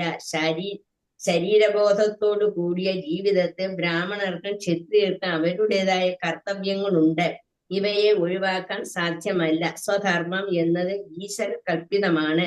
4-ാം അധ്യായത്തിൽ ഇത് വിശദീകരിക്കുന്നുണ്ട്. ശാരീരിക തലത്തിൽ സ്വധർമ്മത്തെ വർണ്ണാശ്രമ ധർമ്മം എന്ന് പറയുന്നു. ആത്മജ്ഞാനത്തിലേക്കുള്ള ചവിട്ടുപടിയാണിത്. വർണ്ണാശ്രമ ധർമ്മ അഥവാ ശരീരപ്രകൃതിക്ക് അനുസൃതമായ നിയത കർമ്മങ്ങൾ ചെയ്യുക എന്ന നിലയിൽ നിന്നാണ് മാനവധർമ്മം ആരംഭിക്കുന്നത്. ഏത് പ്രവർത്തന മേഖലയിലായാലും ശരി, ഉന്നത പ്രാമാണികരുടെ ആജ്ഞ പ്രകാരം സ്വകർത്തവ്യം നിറവേറ്റുക എന്നത് ജീവിതത്തെ ഉത്കൃഷ്ടതയിലേക്ക് നയിക്കുന്നു. ഹരേ കൃഷ്ണ. ഹരേ കൃഷ്ണ മാതാജി. അതുകൊണ്ടാണ് ഇതിന്റെ പർപ്പോട്ട് നമ്മൾ വെരി ഇമ്പോർട്ടന്റ് ആണെന്ന് പറയാൻ കാര്യം അല്ലേ. ഇത് അതായത് നമ്മൾ ഒരുപാട് നിരൂപണങ്ങളൊക്കെ ഭഗവത്ഗീതയെ പറ്റി നമ്മൾ കേട്ടുകൊണ്ടിരിക്കുമ്പോൾ നമ്മൾ ഇത് ശരിക്കൊന്ന് പറഞ്ഞ് മനസ്സിലാക്കി നമ്മൾ പഠിക്കുകയാണെന്നുണ്ടെങ്കിൽ നമുക്കൊരു കുറെ ജ്ഞാനം ഈ ഒരു ശ്ലോകത്തിൽ നിന്ന് തന്നെ അല്ലേ. അപ്പം ക്ഷത്രിയർ എന്ന് പറഞ്ഞാൽ സദ്ഭരണം നടത്തേണ്ട ആൾക്കാരാണല്ലോ ക്ഷത്രിയർ അല്ലേ. അപ്പൊ അവര് ക്ഷത് എന്ന വാക്കിന് മുറിവേൽപ്പിക്കുക എന്നാണ് അർത്ഥം. ഉപദ്രവത്തിൽ നിന്ന് രക്ഷിക്കുന്നവനത്രേ ക്ഷത്രിയർ. അപ്പം ക്ഷത്രിയർ എന്താണ് ശരിക്കും അവരുടെ ആ ഒരു പേരിൽ തന്നെ എന്താണ് അർത്ഥം? അവർ മറ്റുള്ളവരെ രക്ഷപ്പെടുത്താനായിട്ട് നിൽക്കുക. ആ രക്ഷപ്പെടുത്തുന്നതിന് വേണ്ടി ഒരു ഹിംസ ചെയ്യേണ്ടി വന്നാൽ അതൊരു കുറ്റമായിട്ട് പറയുന്നില്ല. മതശാസ്ത്രങ്ങൾ വേദങ്ങളിലൊന്നും പറഞ്ഞിട്ടില്ല. മതം എന്ന് പറഞ്ഞാൽ ഹിന്ദു മതം എന്ന് പറഞ്ഞാൽ മതം അറിയാമല്ലോ നിങ്ങൾക്ക്, അങ്ങനെ ഒരു മതം ഇല്ല. അപ്പൊ ഹിന്ദു മതത്തിൽ പറയുന്നതല്ല ഇത്, വേദങ്ങളിൽ പറയുന്നതാണ്, ആധികാരികമായിട്ടുള്ള ഗ്രന്ഥങ്ങളിൽ. അപ്പം ക്ഷത്രിയർക്ക് ഇങ്ങനെ എന്താണ് ഈ കാട്ടിൽ വെച്ചിട്ട് ഈ മൃഗ പരിശീലനങ്ങളൊക്കെ ചെയ്യേണ്ടി വരുന്നുണ്ട്. ഈ ദുഷ്ട മൃഗങ്ങളെയൊക്കെ വേട്ടയാടി അവരെ കൊല്ലുന്ന ഒരു പരിപാടി ഉണ്ടല്ലേ. മൃഗാഭിവശരായിട്ട് പലപ്പോഴും ഈ ക്ഷത്രിയർക്ക് അത് പറഞ്ഞിട്ടുള്ളതാണ് അല്ലെ. അവർ ആ മൃഗങ്ങളെ വേട്ടയാടി ഈ ഹിംസ്ര ജന്തുക്കളെയൊക്കെ ദുഷ്ടജന്തുക്കളെയൊക്കെ വേട്ടയാടി സിംഹത്തിനെയും കടുവായും കരടിയൊക്കെ ഇങ്ങനെ വേട്ടയാടി പോകുന്ന ഒരു മൃഗാ വിനോദമുണ്ട്. അത് അവർക്ക് പറഞ്ഞിരിക്കുന്ന ഒരു തൊഴിലാണ്. നമ്മുടെ കുലത്തൊഴിൽ ഇതാണെങ്കിൽ അതിന്റെ ഭാഗമായിട്ടുള്ള ഒരു കാര്യങ്ങളാണ്. അപ്പൊ അവരുടെ ഒരു പ്രാക്ടീസ് ആണ് ഇതല്ലേ. ഇങ്ങനെയുള്ള മൃഗങ്ങളോടൊക്കെ ഏറ്റുമുട്ടി അവരുടെ വീര്യം കൂട്ടുന്ന ഒരു പ്രാക്ടീസാണ്. അപ്പൊ അത് വേദങ്ങളിലൊക്കെ പ്രതിപാദിച്ചിട്ടുള്ളതാണ്. അപ്പൊ അതുകൊണ്ട് അത് അനുവദനീയവുമാണ്. അങ്ങനെ നമുക്ക് 1-2 പേരുടെ കാര്യങ്ങൾ അറിയാമല്ലോ. ഇതേപോലെ 2-3 പേര് പുരാണങ്ങളിൽ ഇതേപോലെ മൃഗാഭിഭാഷനായിട്ട് ചെന്നപ്പോൾ ഓരോരോ ശാപങ്ങളൊക്കെ സൃഷ്ടിച്ച ദശരഥ മഹാരാജാവ് അല്ലെ. എന്നെ കുമ്പി തുമ്പിക്കൈയിൽ അംഭോജ എന്ന് പറഞ്ഞിട്ടൊരു ഇതാണല്ലോ. അങ്ങനെയാ തുടങ്ങുന്നത്, അറിയാമോ? മുനികുമാരൻ വെള്ളം എടുക്കുമ്പോ എന്താണ് കുമ്പി തുമ്പിക്കൈയിൽ അംഭോജ നിന്നോർത്ത് എന്ന് പറഞ്ഞിട്ട് അങ്ങനെയാണ് കൃത്യമായിട്ട് കിട്ടുന്നില്ല. ഞാൻ അറിയാതെ അതെ. അപ്പൊ മുനികുമാരന്റെ ദേഹത്ത് അത് മുനികുമാരൻ വെള്ളം കുടത്തിൽ ആറ്റിൽ നിന്ന് പുഴയിൽ നിന്ന് മുക്കിയെടുത്ത സമയത്ത് ഒരു ആന തുമ്പിക്കൈയില് വെള്ളം എടുക്കുന്നതാണെന്ന് തോന്നിച്ചിട്ട് അമ്പ ചെയ്തു കഴിഞ്ഞപ്പോ മുനികുമാരന്റെ അത് കൊണ്ടുവന്നിട്ട് ആ മുനികുമാരന്റെ അച്ഛനും അമ്മയും എന്താണ് പുത്ര ദുഃഖത്താൽ മരിക്കട്ടെ എന്നുള്ള ശാപം കിട്ടി. ഇതേപോലെ തന്നെ വേറൊരാളുണ്ട് മഹാഭാരതത്തിൽ. ആരാണത്? പരീക്ഷിത് മഹാരാജാവ്. പരീക്ഷിത്തും ഉണ്ട്. മഹാഭാരതത്തിൽ വേറൊരാളുണ്ട്, 2 പേരുണ്ട്. ആദ്യം ആരാന്ന് പറയൂ? പാണ്ഡു. മൃഗാവലി പാണ്ഡു രണ്ട് അതെ ഒരു മുനിയും അദ്ദേഹത്തിന്റെ പത്നിയും എന്താണ് മാനിന്റെ രൂപത്തിൽ രമിച്ചുകൊണ്ടിരുന്ന സമയത്ത് അവർക്ക് നേരെ അത് അമ്പെയ്തു. കണ്ടു. അങ്ങനെ അവര് മരിക്കുന്നു. ആ സമയത്ത് ശാപം കൊടുത്തു. അതുപോലെ ഏതെങ്കിലും ഒരു പത്നി പ്രണയത്തോടു കൂടി നിന്നെ സമീപിക്കുന്ന സമയത്ത് നിന്റെ അവസാനമാകും, നിന്റെ മൃത്യു അതോടുകൂടി സംഭവിക്കുമെന്ന് പറഞ്ഞ് ശാപം കിട്ടി. അതുപോലെ തന്നെ പരീക്ഷിത് മഹാരാജാവ് ഇതേപോലെ സംഭവിച്ചു. എങ്ങനെയാണ്? കലി പുരുഷൻ അല്ലെ, ഞാൻ ആ കഥ പലതവണ പറഞ്ഞിട്ടുണ്ട്. കലി പുരുഷന്റെ സ്വാധീനത്താൽ അദ്ദേഹം മൃഗാവേശനായിട്ട് പോയി ചത്ത പാമ്പിനെ എടുത്തിട്ട് വെള്ളദാഹിച്ചപ്പോ മുനിയുടെ ശമീ ഋഷിയുടെ കഴുത്തിലിട്ടു. കഴുത്തിലിട്ടു തപസ് അല്ലെ. ചെയ്ത അങ്ങനെയാണുള്ള ശാപം വന്നതും അങ്ങനെയൊക്കെയുള്ള കാര്യങ്ങൾ നമ്മൾ അറിഞ്ഞു. അപ്പൊ ക്ഷത്രിയന് അതുപോലെ തന്നെ ഈ മൃഗബലിയും ഈ വേദങ്ങളിലൊക്കെ പറഞ്ഞിട്ടുള്ളതാണ്. മൃഗബലി എന്താണ്? കാളിദേവിയുടെ മുൻപിൽ അത് കൊടുക്കണം. അങ്ങനെ ആ മൃഗത്തിന് മനുഷ്യനാകാനുള്ള ഒരു അവസരം നമ്മൾ കൊടുക്കുകയും ആ ഒപ്പം തന്നെ നമ്മൾ മൃഗമാകാനായിട്ട് ആ ഒരു ജീവി മനുഷ്യനായിട്ട് വന്നിട്ട് നമ്മളെ വധിക്കാനുള്ള അവസരം കൊടുക്കുക ചെയ്യുന്നത് അല്ലെ. അപ്പൊ അങ്ങനെയുള്ള കാര്യങ്ങൾ വേദങ്ങളിൽ പ്രതിപാദിച്ചിട്ടുണ്ട്. അതിനെ വികലമാക്കിയിട്ടാണല്ലോ നമ്മളെ ഈ മൃഗബലിയും മനുഷ്യബലി തന്നെ അങ്ങ് വന്നത് അല്ലെ. അതിനുശേഷം ശ്രീബുദ്ധന്റെ അവതാരം ഉണ്ടായതും നമ്മൾ ശങ്കരാചാര്യരുടെ അവതാരം ഒക്കെ നമ്മൾ പറഞ്ഞതാണല്ലോ. അപ്പൊ ഇത് ഈ ഒരു കാലഘട്ടത്തിൽ ഇത് ഇങ്ങനെ നിലനിന്നിരുന്നു. അതൊക്കെ അനുവദനീയമാണ്. മതാശാസന പ്രകാരം എന്ന് പറഞ്ഞാൽ എന്താണ്? വേദങ്ങളിൽ പറഞ്ഞ രീതിയിലാണ്. അപ്പൊ യാഗാഗ്നിയിൽ മൃഗങ്ങളെ ബലി കഴിക്കാൻ അനുവദനീയമാണ്. അപ്പൊ അങ്ങനെയുള്ള ബ്രാഹ്മണര് സ്വർഗം പോകുന്നു എന്ന് വേദങ്ങളിൽ പറഞ്ഞിട്ടുണ്ട്. അപ്പൊ അതുകൊണ്ട് യാഗാഗ്നിയിലെ യാഗാശ്വമുണ്ട്. അതുപോലെ തന്നെ യാഗത്തിലെ പശു എന്ന് പറയുന്ന നമ്മുടെ ഗോവധ അല്ല, ഏതെങ്കിലും ഒരു മൃഗമാകാം യാഗാഗ്നിയിൽ ദഹിപ്പിക്കുക എന്നൊക്കെ പറഞ്ഞിട്ട് നമ്മൾ അതിന് നിയമാവലിയിൽ പറഞ്ഞിട്ടുണ്ട് ഇന്ന ഇന്ന പ്രവർത്തികൾ ചെയ്യണമെന്ന്.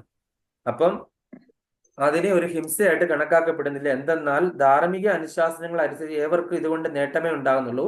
ബലിക്ക് വിധേയമാകുന്ന മൃഗം പരിണാമ പ്രക്രിയയിലൂടെ സഞ്ചരിക്കാതെ മനുഷ്യജന്മം പെട്ടെന്ന് നേടുന്നു. അപ്പൊ പരിണാമ പ്രക്രിയ എന്താണ്? ഈ 54 ലക്ഷം ജീവരാശിയിൽ കൂടെ കടന്നു പോകുന്ന ആ പരിണാമ പ്രക്രിയയിൽ കൂടെ പോകാതെ ബലിക്ക് വിധേയമാകുന്ന മൃഗത്തിന് പെട്ടെന്ന് മനുഷ്യജന്മം കിട്ടും. ഈ പ്രോസസ്സിൽ കൂടെ കടന്നു പോകാതെ. അതാണ് ആ മൃഗത്തിനുള്ള അഡ്വാൻറ്റേജ്.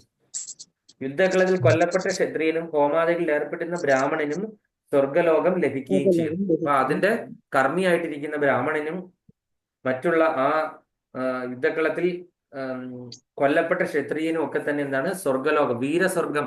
അതായത് വീരന്മാര് മാത്രം ഉള്ള ഒരു സ്വർഗത്തിൽ ഒരു പ്രത്യേക പോർഷൻ ഉണ്ട്. ആ വീരസ്വർഗത്തിലേക്ക് അവര് ചെല്ലുന്നു. അപ്പൊ സ്വധർമ്മം തന്നെ 2 വിധമുണ്ട്. മുക്തനാകാത്തിടത്തോളം കാലം മതപ്രമാണങ്ങൾ അനുസരിച്ചിട്ട് ഓരോ ശരീരത്തിനും നിറവേറ്റേണ്ടതായ കർമ്മങ്ങൾ ചെയ്യുക തന്നെ വേണം. അപ്പൊ നമ്മളുടെ ഓരോ കുലത്തിനും ആചാരങ്ങൾക്കും അനുസരിച്ചുള്ള കർമ്മങ്ങൾ നമ്മൾ ചെയ്തേ പറ്റുള്ളൂ. എന്നാലേ ഒരാൾ മുക്തനാകുമ്പോൾ സ്വധർമ്മം ആത്മീയമായിത്തീരുന്നു. അപ്പൊ മുക്തനാകുമ്പോൾ ഈ നമ്മൾ ചെയ്ത സ്വധർമ്മങ്ങളൊക്കെ തന്നെ അത് ആത്മീയമായിത്തീരുന്നു. ശാരീരിക ബോധത്തോടെ ഉള്ളതല്ല, ശരീരബോധത്തോടു കൂടി ജീവിതത്തിൽ ബ്രാഹ്മണർക്ക് ക്ഷത്രിയർക്ക് അവരുടേതായ കർത്തവ്യങ്ങളുണ്ട്. അതേ ഒഴിവാക്കാനായിട്ട് സാധിക്കത്തില്ല. ബ്രാഹ്മണർക്ക് എന്താണ്? വേദാധ്യയനം. അത് അവർക്ക് ഒഴിവാക്കാനായിട്ട് സാധ്യമല്ല. എന്നാൽ ഒരു ബ്രാഹ്മണർ ഒരു ക്ഷത്രിയന്റെ ജോലി ചെയ്യുകയാണെങ്കിലോ അതിനെപ്പറ്റിയാണ് പറയുന്നത്. അപ്പൊ സ്വധർമ്മം ഈശ്വര കൽപ്പിതമാണ്. 4-ാമത്തെ അധ്യായത്തിൽ ഇതിനെപ്പറ്റി വിശദീകരിക്കുന്നുണ്ട്. ശാരീരിക തലത്തിൽ സ്വധർമ്മത്തെ വർണ്ണാശ്രമധർമ്മം എന്ന് പറയുന്നു. ആത്മജ്ഞാനത്തിലേക്കുള്ള വർണ്ണാശ്രമധർമ്മം എന്താണ്? ചാതുർവർണ്ണ്യം മയാ സൃഷ്ടം ഗുണകർമ്മ വിഭാഗശ. ഭഗവാൻ എന്താണ്? ഈ 4 ഗുണങ്ങളുടെയും കർമ്മത്തിന്റെ അടിസ്ഥാനത്തിൽ ഞാൻ എന്താണ് ഈ 4 തരത്തിലുള്ള കാറ്റഗറിയിലുള്ള ആൾക്കാരെ സൃഷ്ടിച്ചു എന്നാണ് ഭഗവാൻ പറയുന്നത്. ക്ഷത്രിയർ, ബ്രാഹ്മണർ, ക്ഷത്രിയർ, വൈശ്യർ, ശൂദ്രർ. അവർക്ക് ഓരോരുത്തർക്കും ഏതൊക്കെ ഗുണമാണ്? ബ്രാഹ്മണർക്ക് സത്വഗുണം, ക്ഷത്രിയർക്ക് രജോ ഗുണം, വൈശ്യർക്ക് രജസ് തമോ ഗുണ സമ്മിശ്രം, ശൂദ്രർക്ക് തമോ ഗുണം. കർമ്മം എന്താണ്? ബ്രാഹ്മണർക്ക് വേദാധ്യയനം, ക്ഷത്രിയർക്ക് രാജ്യരക്ഷ, അതുപോലെ വൈശ്യർക്ക് എന്താണ്? വാണിജ്യം, ഗോരക്ഷ, വ്യവസായം. പിന്നെ അടുത്ത ശൂദ്രർക്ക് എന്താണ്? മറ്റുള്ള എല്ലാവരെയും സേവ ചെയ്യുക എന്നുള്ള. അപ്പൊ ഇതാണ്. അപ്പം ഗുണത്തിന്റെയും ചാതുർവർണ്ണ്യം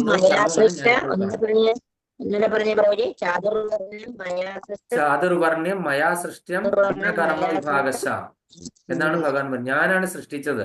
അത് പറഞ്ഞിട്ടാണ് ഭഗവാനാണ് ജാതി വ്യവസ്ഥ കൊണ്ടുവന്നതെന്ന് പറഞ്ഞിട്ട് ഭഗവാൻ അതിന്റെ താഴത്തെ സെന്റൻസ് ആരും പറയാതെയാണ് ആ ഫസ്റ്റ് ലൈൻ എടുത്തിട്ടുണ്ട് ആൾക്കാർ ഈ പറയുന്ന ചാനലുകളൊക്കെ ഇരുന്ന് ഗുസ്തി പിടിക്കുന്നത്. ജാതി വ്യവസ്ഥ കൊണ്ടുവന്നത് ശ്രീകൃഷ്ണനാണെന്ന് പറഞ്ഞു. ഭഗവാൻ സെക്കൻഡ് ലൈൻ ആരും വായിക്കുന്നില്ല അല്ലേ. അപ്പം സ്വധർമ്മം എന്ത് നാലാമത്തെ അധ്യായത്തിൽ ശാരീരിക തലത്തിൽ സ്വധർമ്മത്തെ വർണ്ണാശ്രമ ധർമ്മം ആത്മജ്ഞാനത്തിലേക്കുള്ള ചവിട്ടുപടിയാണിത്. വർണ്ണാശ്രമ ധർമ്മം അഥവാ ശരീരപ്രീതികൾക്ക് അനുസൃതമായ നിയമങ്ങൾ കർമ്മങ്ങൾ ചെയ്യുക എന്ന നിലയിൽ നിന്ന് മാനവധർമ്മം ആരംഭിക്കുന്നത്. ഏത് പ്രവർത്തന മേഖലയിലായാലും ശരി, ഉന്നത പ്രാമാണികരുടെ ആജ്ഞപ്രകാരം സ്വകർത്തവ്യം നിറവേറ്റുക എന്നത് ജീവിതത്തെ ഉത്കൃഷ്ടതയിലേക്ക് നയിക്കുന്നു. അപ്പൊ നമ്മള് സ്വകർമ്മം, അതായത് ഒരു ക്ഷത്രിയന് എന്താണ് വിധിക്കപ്പെട്ടിട്ടുള്ള കർമ്മം, ആ കർമ്മം നമ്മൾ ചെയ്യുക തന്നെ വേണം. സ്വധർമ്മത്തിൽ നിന്ന് നമ്മൾ വ്യത്യാസപ്പെട്ട് പോകാനായിട്ട് സാധ്യമല്ല. ഒരു ബ്രാഹ്മണൻ ചെയ്യുന്ന രാജ്യരക്ഷയാണ് ചെയ്യുന്നത്, അദ്ദേഹത്തിന് ഒരിക്കലും ബ്രാഹ്മണൻ എന്ന് പറയാൻ പറ്റില്ല, അല്ലേ? അദ്ദേഹം ക്ഷത്രിയനാണ്. അതുകൊണ്ടല്ലേ ഭഗവാൻ പറഞ്ഞിരിക്കുന്നത് നമ്മൾ എന്താണ് ജാതിയായിട്ട് മാറ്റി, നമ്മൾ അതിനെ ബ്രാഹ്മണ ബന്ധു എന്നാണ് നമ്മൾ പറയുന്നത്, അല്ലേ? അതുകൊണ്ട് അത് പറയാൻ കൂടി പാടില്ല. അത് വലിയ വിവാദത്തിനിടയാക്കണമെന്ന് ഞാൻ നിർത്തുകയാണ്. അപ്പൊ അതുകൊണ്ട് ഒരു പ്രശ്നം ഉണ്ടായത് കൊണ്ടാണ് പറയുന്നത്. എൻ്റെ ഒരു അനുഭവത്തിൽ ഒരു ക്ലാസ്സിൽ ഞാൻ ഇങ്ങനെ ഈ ഭഗവത്ഗീതയിലെ ഇങ്ങനെയുള്ള കാര്യം പറഞ്ഞ സമയത്ത് സബിതാ മാതാജി അന്ന് ഉണ്ടായിരുന്നെന്ന് തോന്നുന്നില്ല. അന്ന് വളരെയധികം എനിക്ക് വിമർശനം നേടേണ്ടി വന്നു. ഉണ്ടായിരുന്നു പ്രഭുജി, ഞാൻ ആ ക്ലാസ്സിലുണ്ടായിരുന്നു. മാതാജി ഉണ്ടായിരുന്നോ? ഉണ്ടായിരുന്നു. അതെയോ? എനിക്ക് വളരെയധികം വിമർശനം നേരിടുന്നു. അതുകൊണ്ട് എനിക്ക് പറയാനായിട്ട് ഇപ്പൊ പേടിയാണ്. അപ്പം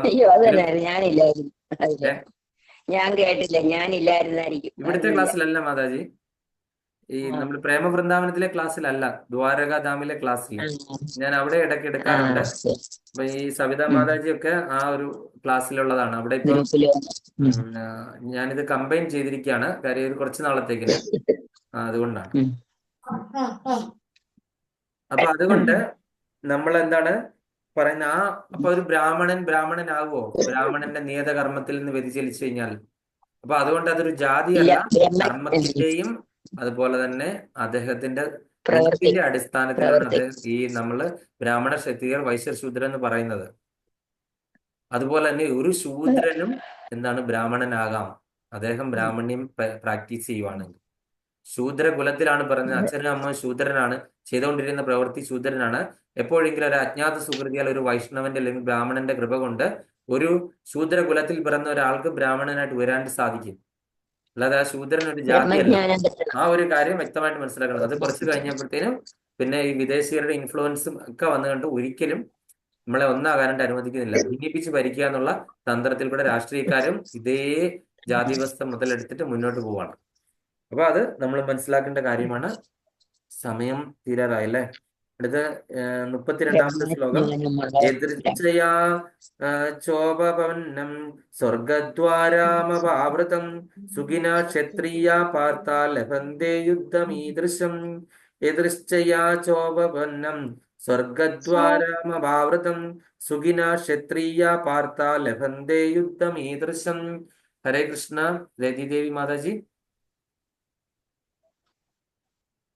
ഹരേ കൃഷ്ണ. എതിർച്ഛയ ചോപപന്നം സ്വർഗധാരാമാവൃതം സുഹിന ക്ഷത്രിയ പാർത്ത ലഭ്യതേ യുദ്ധമീദൃശ്യം. ഹരേ കൃഷ്ണ. ലഭന്തെ യുദ്ധമീദൃശ്യം. ശ്രീല പ്രഭുപാദരുടെ വിവർത്തനം. പാർത്ത ഹേ പാർത്ത, യാദൃശ്യമായി ഉപപന്നം ച കൈവന്ന അപാവൃതം തുറക്കപ്പെട്ട സ്വർഗദ്വാര സ്വർഗത്തിലേക്കുള്ള വാതിൽ ഈ ദൃശ്യം ഇപ്രകാരമുള്ള യുദ്ധത്തെ സുഖികളായ ക്ഷത്രിയന്മാർക്ക് ലഭിക്കുന്നു. ശ്രീല പ്രഭുപാദരുടെ വിവർത്തനം. ജയ ശ്രീല പ്രഭുപാദ്. പാർത്ഥ, യാദൃശ്ചികമായി ഇതുപോലെ ഒരു യുദ്ധത്തിന് അവസരം ലഭിക്കുന്ന ക്ഷത്രിയന്മാർ സന്തുഷ്ടരാണ്. എന്തെന്നാൽ സ്വർഗ കവാടം അവർക്ക് വേണ്ടി തുറന്നിട്ടിരിക്കുകയാണ്.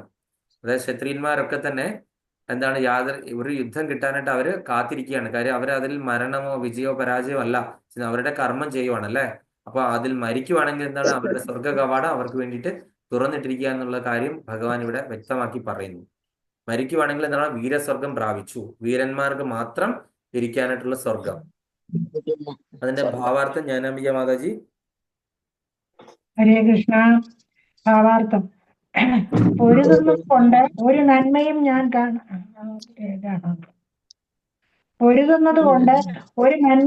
കാണുന്നില്ല എന്നെന്നും നരക ജീവിതത്തിന് വഴിയൊരുക്കും എന്ന് പറഞ്ഞ അർജുനന്റെ നിലപാടിനെ ലോകോത്തമ ഗുരുവെന്ന നിലയിൽ തള്ളിക്കളയുകയാണ് കൃഷ്ണൻ ചെയ്യുന്നത്. അറിവില്ലായ്മ കൊണ്ടാണ് അർജുനൻ ഇത്തരം പ്രസ്താവനകൾ ചെയ്യുന്നത്. തന്റെ കൃത്യനിർവഹണത്തിൽ ഹിംസക്കിടമില്ലാതെ ഇരിക്കണമെന്ന് അദ്ദേഹം ആശിക്കുന്നു.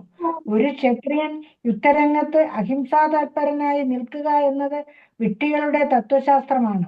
വ്യാസപിതാവായ പരാശര മഹർഷി പരാശര സ്മൃതി എന്ന തന്റെ നീതി സംഹിതയിൽ ഇപ്രകാരം പറയുന്നു: ക്ഷത്രിയോ ഹി പ്രജാരക്ഷൻ ശാസ്ത്രപാണി പ്രദണ്ഡയൻ നിർജിത്യ പരസൈന്യാദി ക്ഷിതീം ധർമ്മേണ പാലയേത്. ക്ഷത്രിയന്റെ ധർമ്മം പ്രജകളെ ക്ലേശങ്ങളിൽ നിന്ന് രക്ഷിക്കലാണ്. അതിനുവേണ്ടി നിയമാനുസൃതമായി അയാൾക്ക് ഹിംസയുടെ മാർഗം അവലംബിക്കാം. അങ്ങനെ ശത്രുക്കളുടെ സൈന്യബലത്തെ ജയിച്ചിട്ട് മതപ്രമാണങ്ങളെ മുൻനിർത്തി ലോകം ഭരിക്കണം. ഏതു വിധം ആലോചിച്ചാലും അർജുനൻ പോരിൽ നിന്ന് ഒഴിഞ്ഞു മാറുന്നത് ന്യായീകരിക്കാൻ വയ്യ. ശത്രുക്കളെ ജയിച്ചാൽ അദ്ദേഹത്തിന് രാജാവായി കഴിയാം. യുദ്ധത്തിൽ മരിച്ചാലാകട്ടെ തനിക്ക് തുറക്കപ്പെട്ട സ്വർഗ കവാടത്തിലൂടെ ഉപരിലോകങ്ങൾ പോകാം. രണ്ടു വിധമായാലും ഈ യുദ്ധം അദ്ദേഹത്തിന് നന്മ തന്നെ. ഹരേ കൃഷ്ണ. ഹരേ കൃഷ്ണ. അപ്പൊ ഇവിടെ പറയുന്നത് എന്താണ്? പൊരുതുന്നത് കൊണ്ട് ഒരു നന്മയും ഞാൻ കാണുന്നില്ല, അത് എന്ന നരക ജീവിതത്തിലേക്ക് വഴിയൊരുക്കും എന്ന് പറഞ്ഞ അർജുനന്റെ നിലപാടിനെ ലോകോത്തമ ഗുരു എന്ന നിലയിൽ ഭഗവാൻ തള്ളിക്കഴിയുമ്പോൾ ഒന്നാമത്തെ അധ്യായത്തിൽ നരകം പോകേണ്ടി വരും എന്നുള്ള രീതിയിലുള്ള അർജുനന്റെ ആ ഒരു ഭയപ്പാടിന് അല്ലെങ്കിൽ ആശങ്കയെ ഭഗവാൻ ഇവിടെ എന്താണ് ശക്തിയുക്തം എതിരിടുവാണ്. അപ്പൊ തന്റെ കൃത്യനിർവഹണത്തിൽ ഹിംസക്കിടയില്ല എന്നിരിക്കെ, അപ്പൊ നമ്മൾ ആധികാരിക പ്രമാണങ്ങൾ വേദങ്ങളിലും മതാശാസന പ്രകാരമായിട്ടുള്ള ഇതിലൊക്കെ എന്താണ് പറഞ്ഞിരിക്കുന്നത് ഹിംസയെ പറ്റി? ഇന്ന വിഭാഗത്തിൽ അത് രാജ്യരക്ഷ ചെയ്യുവാണെങ്കിൽ അല്ലെങ്കിൽ കൃത്യനിർവഹണം അനുഷ്ഠിക്കുകയാണെങ്കിൽ നിന്റെ നിയതകർമ്മം ചെയ്യുവാണെന്നുണ്ടെങ്കിൽ, അല്ലെങ്കിൽ അവസാനം ഭഗവാൻ പറഞ്ഞിട്ടാണ് ചെയ്യുന്നതെങ്കിൽ എന്താണ് അതിന് ഈ പ്രത്യാഘാതങ്ങൾ ഉണ്ടാകില്ല, പ്രതിപ്രവർത്തനങ്ങൾ ഉണ്ടാകില്ല എന്ന് പറഞ്ഞിട്ടും എന്താണ് ഈ ഇതുപോലെയുള്ള അറിവില്ലായ്മ കൊണ്ട് ഇതേപോലെയുള്ള വിഡ്ഢിത്തരങ്ങള് വീണ്ടും വീണ്ടും ആയിരുന്നല്ലോ അർജുനൻ. അപ്പൊ വ്യാസപിതാവായ പരാശര മഹർഷി പരാശര സ്മൃതിയിൽ തന്റെ നീതി സംഹിതയിൽ ഇപ്രകാരം പറയുന്നു: ക്ഷത്രിയന്റെ ധർമ്മം പ്രജകളെ ക്ലേശങ്ങളിൽ നിന്ന് രക്ഷിക്കലാണ് എന്ന് പറയുന്നു. അപ്പൊ അതിനുവേണ്ടി നിയമാനുസൃതമായി അയാൾക്ക് ഹിംസയുടെ മാർഗം അവലംബിക്കാം. വളരെ ആധികാരികമായിട്ട് പറയുന്ന ഒരു പ്രമാണമാണ് അല്ലെ.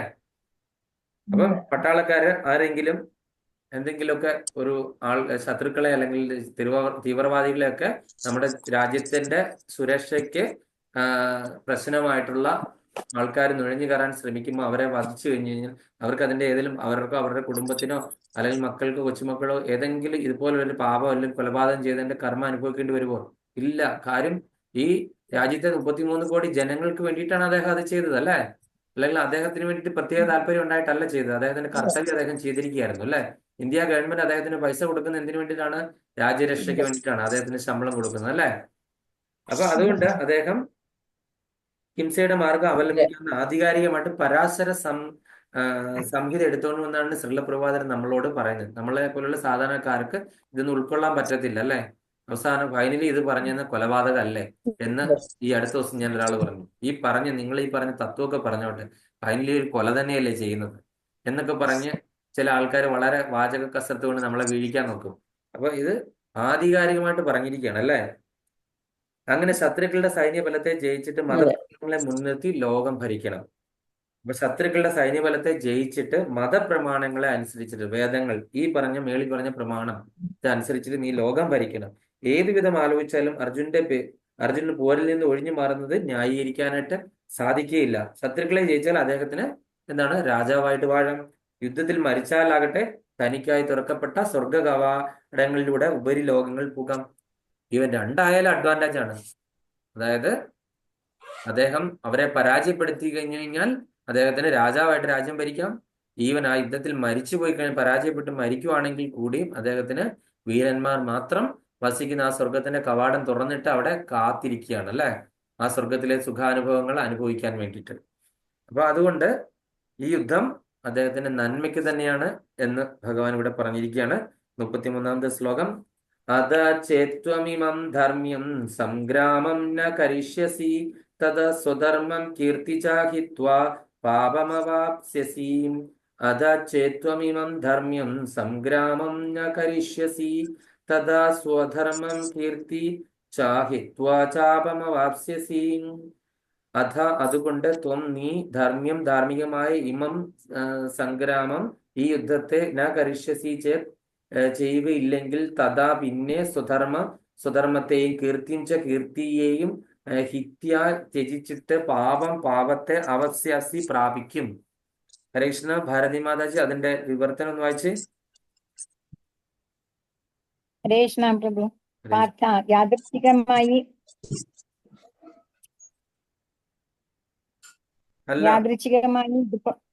അല്ല മാതാജി, ധാർമ്മികമായ ഈ സമരം. 33.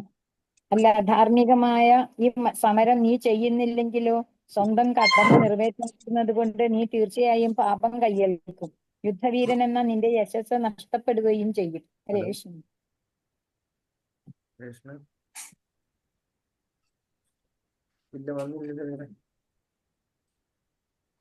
വന്നില്ല ക്ലാസ്സിലാണ്. അതെയോ, ഞാൻ ക്ലാസ്സിലായിരുന്നു. അവരുറക്കുവാ. എന്നാ വരട്ടെ. ശരി.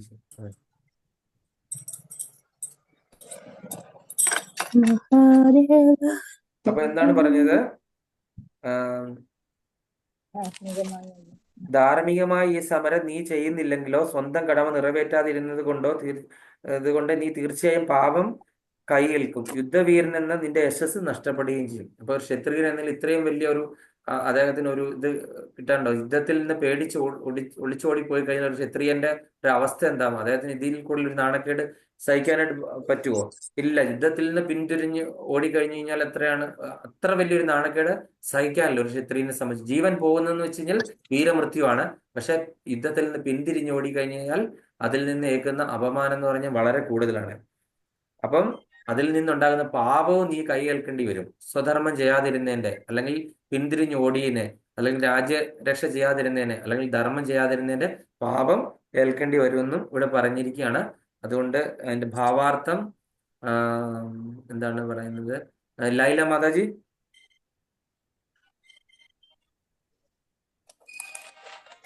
മൈക്ക്. അർജുനൻ ഒരു പ്രശസ്ത യോദ്ധാവാണ്. അദ്ദേഹം അനേകം ദേവന്മാരെ പരമശിവനെ പോലും യുദ്ധത്തിൽ തോൽപ്പിച്ച് കീർത്തി നേടിയിട്ടുണ്ട്. കാട്ടാള വേഷധാരിയായ പരമശിവനെ പൊരുതി തോൽപ്പിച്ച ശേഷം പ്രസാദിപ്പിച്ച് അദ്ദേഹത്തിൽ നിന്നും പാശുപാസ്ത്രം സ്വീകരിക്കുകയുണ്ടായി. അദ്ദേഹം ഒരു മഹായോദ്ധാവാണെന്ന് എല്ലാവർക്കും അറിയാം. ദ്രോണാചാര്യനും ആശീർവദിച്ച് ഗുരുവിനെ പോലും ഹിംസിക്കാൻ കഴിവുള്ള ഒരു സവിശേഷായുധം അർജുനന് സമ്മാനിച്ചിരുന്നു. പിതാവായ ദേവേന്ദ്രൻ ഉൾപ്പെടെ അസംഖ്യം പ്രമാണികരിൽ നിന്ന് വിജയോപഹാരങ്ങൾ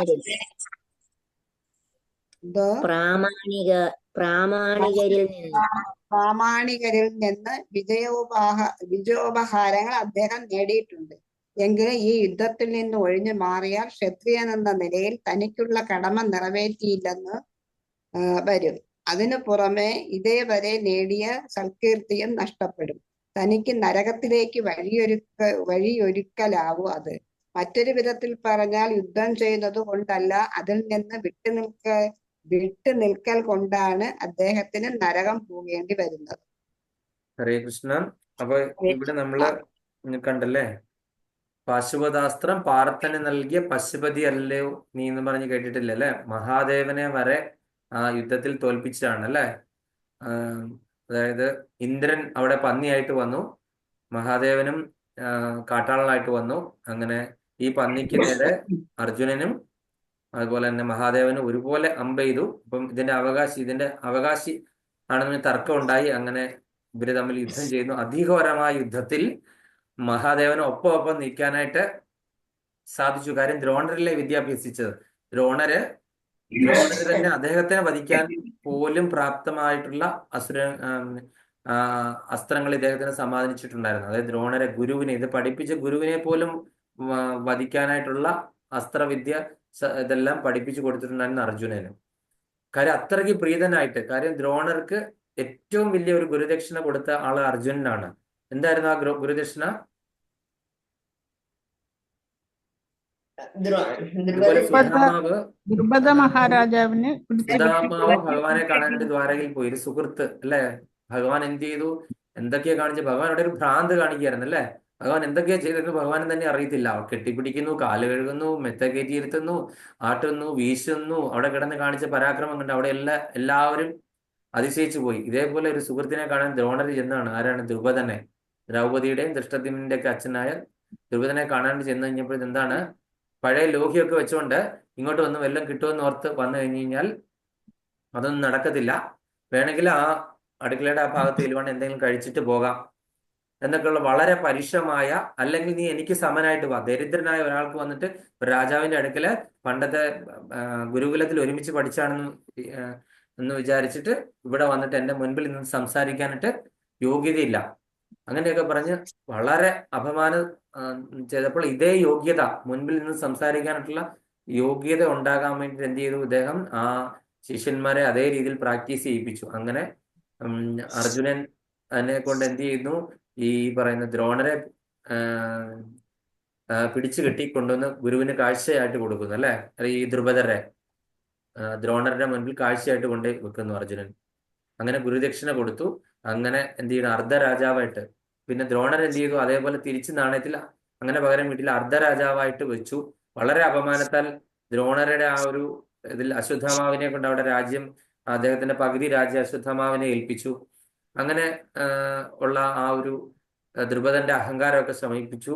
അങ്ങനെ പിന്നീട് ദ്രുപദൻ ദ്രൗപദിയെ വിവാഹം ആലോചിക്കുകയായിരുന്നു. പിന്നെ അതുപോലെ തന്നെ ദ്രോണരെ വധിക്കാൻ വേണ്ടിയിട്ടുള്ള പുത്രനായ ദൃഷ്ടദ്യുമ്നനെ ഒക്കെ ഇതുപോലെ ദേവന്മാരെ പ്രാർത്ഥിച്ച് യാഗമൊക്കെ നടത്തിയിട്ട് അഗ്നികുണ്ഡത്തിൽ നിന്നാണ് ദൃഷ്ടദ്യുമ്നൻ വന്നത്. എന്നിട്ട് അതേ ദൃഷ്ടദ്യുമ്നെ തന്നെ ദ്രോണരുടെ അടുക്കൽ വിട്ടിട്ടാണ് അസ്ത്രവിദ്യ അഭ്യസിപ്പിച്ചത്. ആരെ കൊല്ലാൻ വേണ്ടിയിട്ട്? ദ്രോണരെ കൊല്ലാൻ വേണ്ടിയിട്ട്.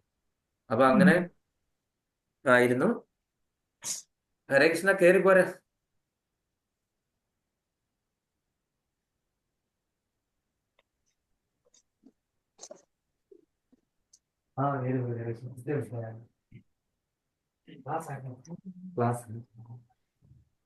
അപ്പൊ അങ്ങനെ അത്രയും കഴിവുള്ള അർജുനൻ അല്ലെ. അങ്ങനെ അർജുനന് ഇവിടെ ഒളിച്ചോടി പോവുക എന്നുള്ളൊരു കർമ്മം ചെയ്യാന്ന് പറഞ്ഞു കഴിഞ്ഞാൽ അത് എന്ന് പറഞ്ഞു കഴിഞ്ഞാൽ അത്ര ശുഭകരമാണോ? മഹാദേവനെ വരെ എന്താണ് മഹാദേവനെ തോൽപ്പിച്ചിട്ട് പാശുപതാസ്ത്രം കൈക്കലാക്കിയ ആള് മഹാദേവൻ അത്ര മാത്രം പ്രസന്നനായി അല്ലേ. അതേപോലെ തന്നെ നമ്മളുടെ ഈ പറഞ്ഞ ദ്രോണരെ വധിക്കാനായിട്ടുള്ള അസ്ത്രം വരെ ദ്രോണര് കൊടുക്കണമെങ്കിൽ ഇപ്പൊ എത്ര പ്രഗത്ഭനായിരിക്കണം ആ ശിഷ്യൻ അല്ലേ. ദ്രോണരെ അതുപോലെ പ്രസാദിപ്പിച്ചു. കാര്യം ദ്രോണരുടെ ആജീവനാന്ത ശത്രുവായ ദ്രുപദനെ പരാജയപ്പെടുത്തി ദ്രുപദനെ ഗുരുദക്ഷിണയായിട്ട് സമർപ്പിച്ചു. അപ്പൊ അങ്ങനെയുള്ള ഒരു അർജുനൻ ഇതേപോലത്തെ ഒരു സാഹചര്യത്തിൽ ഇത് പിന്മാറി പോകുക, ഒളിച്ചോടി പോവുക, ഭയജഗതനായി ഇതിൽ നിന്ന് പിന്മാറുക എന്ന് പറഞ്ഞു കഴിഞ്ഞാൽ അതെന്ന് പറഞ്ഞു കഴിഞ്ഞാൽ യുദ്ധവീരൻ എന്നുള്ള യശസ് എന്നേക്കുമായി നഷ്ടപ്പെടും അല്ലേ. അപ്പൊ സ്വന്തം കടമ നിറവേറ്റു എന്ന് ഇവിടെ പറയുവാണ് 33-ാമത്തെ ശ്ലോകം. അപ്പൊ നമ്മള് ഇന്നത്തെ ക്ലാസ് അവസാനിച്ചിരിക്കുകയാണ്. എന്തെങ്കിലും സംശയം ഉണ്ടെങ്കിൽ ചോദിക്കാം. അതുപോലെ തന്നെ രാധിക മാതാജി ലീവ് ആകുന്നതിന് മുൻപേ വേണമെങ്കിൽ ആ ഒരു ഞാൻ പറഞ്ഞത് നോക്കിയിട്ടാണ് മാതാജി വന്നത്. ഇല്ല പ്രഭു, എനിക്ക് സമയം കിട്ടിയില്ല, ഗസ്റ്റ് ഉണ്ടായിരുന്നു വീട്ടില്. അതെ, നമ്മള് മേൽപ്പത്തൂര് നാരായണിയൊക്കെ എഴുതുന്നതിന് മുമ്പ് ചെറുപ്പകാലത്ത് അദ്ദേഹം ചെയ്തൊരു വിഭക്തി ഞാൻ ഷെയർ ചെയ്തിട്ടുണ്ടായിരുന്നു. സംസ്കൃതത്തിന് വിഭക്തി പറയാ. നമ്മള് ഭഗവാൻ മേൽപ്പത്തൂരിന് സ്വപ്നത്തിൽ വന്നില്ലേ, തന്റെ വിഭക്തിയേക്കാൾ എനിക്ക് പൂന്താനത്തിന്റെ ഭക്തിയാണ് ഇഷ്ടം എന്ന് പറഞ്ഞിരുന്നു. തന്റെ വിഭക്തിയേക്കാൾ എനിക്ക് പൂന്താനത്തിന്റെ ഭക്തിയാ ഇഷ്ടം എന്ന് പറഞ്ഞു. അപ്പൊ ആ ഒരു അദ്ദേഹം ചെറുപ്പകാലത്ത് തന്നെ വളരെ പണ്ഡിതനായിരുന്നു. അപ്പൊ ഒരു പണ്ഡിതൻ അതിശയിച്ചു പോയി ഇദ്ദേഹം പറയുന്ന ആ വിഭക്തി ശ്ലോകം കേട്ട് കഴിഞ്ഞപ്പോൾ. അങ്ങനെ ആ കൃഷ്ണോ രക്ഷതി എന്ന് പറഞ്ഞിട്ട് അങ്ങനെ തുടങ്ങുന്ന അല്ലേ. ഞാനത് ഷെയർ ചെയ്തിരുന്നു ഗ്രൂപ്പിൽ. എത്ര പേര് കണ്ടിരുന്നു? പ്രഭു ഷെയർ ചെയ്തിട്ടുണ്ടായിരുന്നു ഗ്രൂപ്പില്. അതെ, അത് കണ്ടവരൊക്കെ തന്നെ എഴുതി വെക്കാൻ പറ്റുന്നവരൊക്കെ എഴുതി വെക്കാൻ ഞാനത് പറഞ്ഞിരുന്നു. എനിക്ക് എഴുതി വെക്കാനായിട്ട് സമയം കിട്ടിയില്ല. അപ്പം അങ്ങനെയാണെങ്കിൽ ഓരോ പോയിന്റ് പറഞ്ഞോളൂ, സംശയം ഇല്ല എങ്കിൽ. രാധിക മാതാജി ലീവ് ചെയ്യുവാണെങ്കിൽ പറഞ്ഞോളൂ. ഇനി അത്യാവശ്യം തിരക്കുള്ളവർക്ക് ലീവ് ചെയ്യാം, സമയം കഴിഞ്ഞിരിക്കും. ഹരേ കൃഷ്ണ പ്രഭു.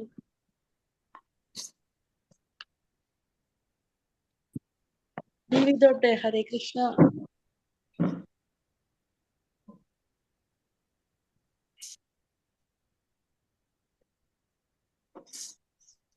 അല്ലല്ലേ പൊന്നമ്മ അല്ലേ മാതാജി. പ്രഭുജി? ജയസ് പ്രഭുജി. ആ അല്ല, മധുപ്രഭുജി പറഞ്ഞ അടുത്ത വെള്ളിയാഴ്ചത്തെ ക്ലാസ്സിന് ചിലപ്പോ ഞങ്ങള് അല്ല വെള്ളിയാഴ്ച ഇവിടെ ആണോ? അല്ല കുംഭമേളയ്ക്ക് അല്ലേ പറഞ്ഞില്ലേ മധുപ്രഭുജി? മാതാജി പോകുന്നുണ്ടെന്ന് തീരുമാനിച്ചോ കുംഭമേളയ്ക്ക്? ടിക്കറ്റ് എടുത്തോ, ടിക്കറ്റ് എടുത്തല്ലേ? പൈസ അയച്ചു കൊടുത്തു. അയച്ചു കൊടുത്തു. ഞാനും അവിടെ എന്റെ ഒരു കൂട്ടുകാരി, വേറെ ഒരു കൂട്ടുകാരി ഉണ്ട് ലേസി. അതെ അല്ലേ? ഞാൻ അമ്പയ്യ മാതാജി പോകുന്നില്ലേ കുംഭമേളയ്ക്ക്? ഞാന് ഇല്ല, പിന്നെ പുള്ളി തിങ്കളാഴ്ച വരുന്നില്ല. ഇവിടെ പോവുക. തിങ്കളാഴ്ച കാളഹസ്തി തിരുപ്പതി ഒക്കെ പോകണം. ഓക്കെ. കാളഹസ്തി തിരുപ്പതി കാളഹസ്തി പോകണല്ലേ? കുറച്ച് അങ്ങനെയൊക്കെ ഉള്ള സ്ഥലം. കുംഭമേളയ്ക്ക് ഞാൻ പോയിട്ടുണ്ട് പ്രഭു. 2012 പോയിട്ടുണ്ട്. അല്ലാതെ 2 പ്രാവശ്യം, മൊത്തത്തിൽ 3 പ്രാവശ്യം അവിടെ പോയി കുളിച്ചിട്ടുണ്ട്. 2013 കുംഭമേളയ്ക്ക് ഞാൻ പോയിട്ടുണ്ട്, പ്രയാഗിൽ തന്നെ. അതെ. അങ്ങനെ പോയിട്ടുണ്ട്. ഓക്കെ. അപ്പൊ ഭാരതി മാതാജിക്ക് എന്തെങ്കിലും പോയിട്ടുണ്ടോ? 29. ഹരേ കൃഷ്ണ പ്രഭു. ഹരേ കൃഷ്ണ മാതാജി. ഓരോ സസ്യങ്ങളിലും ഓരോ മരത്തിലും ജീവാത്മാവും പരമാത്മാവും ഉണ്ടെന്ന് പറഞ്ഞു. ഒരു മരത്തിന്റെ കൊമ്പില് ജീവാത്മാവായ പക്ഷിയും പിന്നെ പരമാത്മാവായ ഒരു പക്ഷിയും ഇരിക്കുന്നു. അത് ഒന്ന് ജീവാത്മാവും ഒന്ന് പരമാത്മാവും. ഒരാള് ആസ്വാദകനും മറ്റൊരാള് നിരീക്ഷകനായിട്ടും ജീവാത്മാവ് ആസ്വാദകനും. അതെ, അങ്ങനെ ഇരിക്കുന്നു. മറ്റൊരാള് നിരീക്ഷകനും അല്ലേ? നിരീക്ഷകനും ആസ്വാദകനും. അടുത്തത് പൊന്നമ്മ മാതാജി എന്തെങ്കിലും പോയിന്റുണ്ടോ? എന്തോ? എന്തെങ്കിലും കൃഷ്ണ പ്രഭുജി. അർജുനന്റെ വൈമുഖ്യത്തെ തീർത്തും ഇല്ലാതാക്കാൻ വേണ്ടതായ എല്ലാവിധ ഉപദേശങ്ങളും കൊടുത്ത് അർജുനെ യുദ്ധത്തിന് പ്രാപ്തനാക്കാനായിട്ട് ഭഗവാന്റെ ശ്രമം വിജയിക്കുന്നു. കേട്ടോ? കേട്ടു. അതിനുവേണ്ട നല്ല രീതിയിലുള്ള ഉപദേശങ്ങൾ കൊടുത്ത് അത് നമുക്കും മനുഷ്യർക്കും നമ്മുടെ ജീവിതത്തിലും പ്രായോഗികമാക്കണം. ഓരോരോ അവസരത്തിലും അതിൻ്റെതായ രീതിയിൽ നിന്നാണ് മനസ്സിലാക്കിയിരിക്കുന്നത്. അതെ. ഓക്കെ. ഇനി ഞാൻ അംബിക മാതാജി. ഞാൻ പറയാം പ്രഭു. ഭഗവാൻ പറയുന്നത് നമുക്ക് മുക്തനാകുമ്പോൾ കലിയുഗത്തിലെ എല്ലാ ജനങ്ങൾക്കും വേണ്ടി ഒരാൾ മുക്തനാകുമ്പോൾ സ്വധർമ്മം ആത്മീയമായി തീരുന്നു. സ്വധർമ്മം ആത്മീയമായി തീരുന്നു. ശാരീരിക തലത്തിൽ സ്വധർമ്മം വർണ്ണാശ്രമ ധർമ്മമാണ്. ആത്മജ്ഞാനത്തിലേക്കുള്ള ചവിട്ടുപടിയാണ് സ്വധർമ്മം ചെയ്യുന്നത്. ഹരേ കൃഷ്ണ. ഹരേ കൃഷ്ണ. അടുത്ത വിലാസിനി മാതാജി.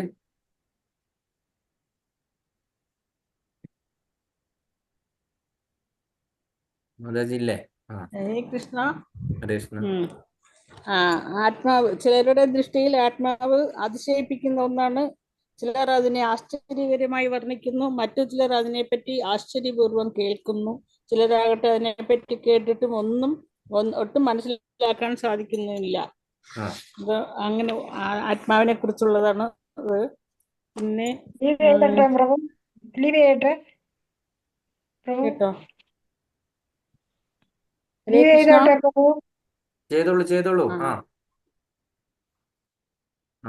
അടുത്തത് പിന്നെ ഒരാൾക്ക് മുൻ ജന്മത്തിലോ ഈ ജന്മത്തിലോ ഒട്ടേറെ തപസ്സും ത്യാഗവും അനുഷ്ഠിച്ചേ പരമ ദിവ്യോത്തമ പുരുഷനായ കൃഷ്ണനെ പ്രാപിക്കാൻ സാധിക്കുകയുള്ളൂ. അതൊരു ഭയങ്കര തന്നെ അല്ലേ? ഈ ജന്മത്തിൽ ഒട്ടേറെ തപസ്സും ത്യാഗവും അനുഷ്ഠിച്ചേ തീരൂ എന്നുള്ളത്. പിന്നെ ഒരു പരിശുദ്ധ കൃഷ്ണ ഭക്തന്റെ ആഹേതുകമായ കാരണം കൊണ്ട് മാത്രമേ ഒരാൾക്ക് കൃഷ്ണനെ അതേപടി അറിയാൻ കഴിയൂ, മറ്റു മാർഗമില്ല. പിന്നെ ആത്മാവ് നാശകരനും ശരീരം നശ്വരമാണെന്ന് ഭഗവാൻ സ്ഥാപിക്കുന്നു. ഹരേ കൃഷ്ണ. ഹരേ കൃഷ്ണ. കൃഷ്ണകുമാരി മാതാജി മൈക്ക്.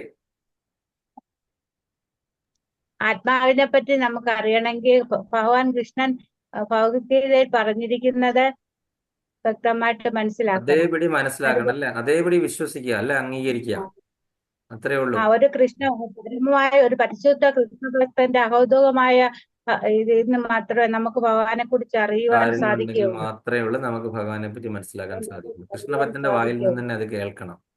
ശരി, കേൾക്കണം. കൃഷ്ണ രതിദേവി മാതാജി.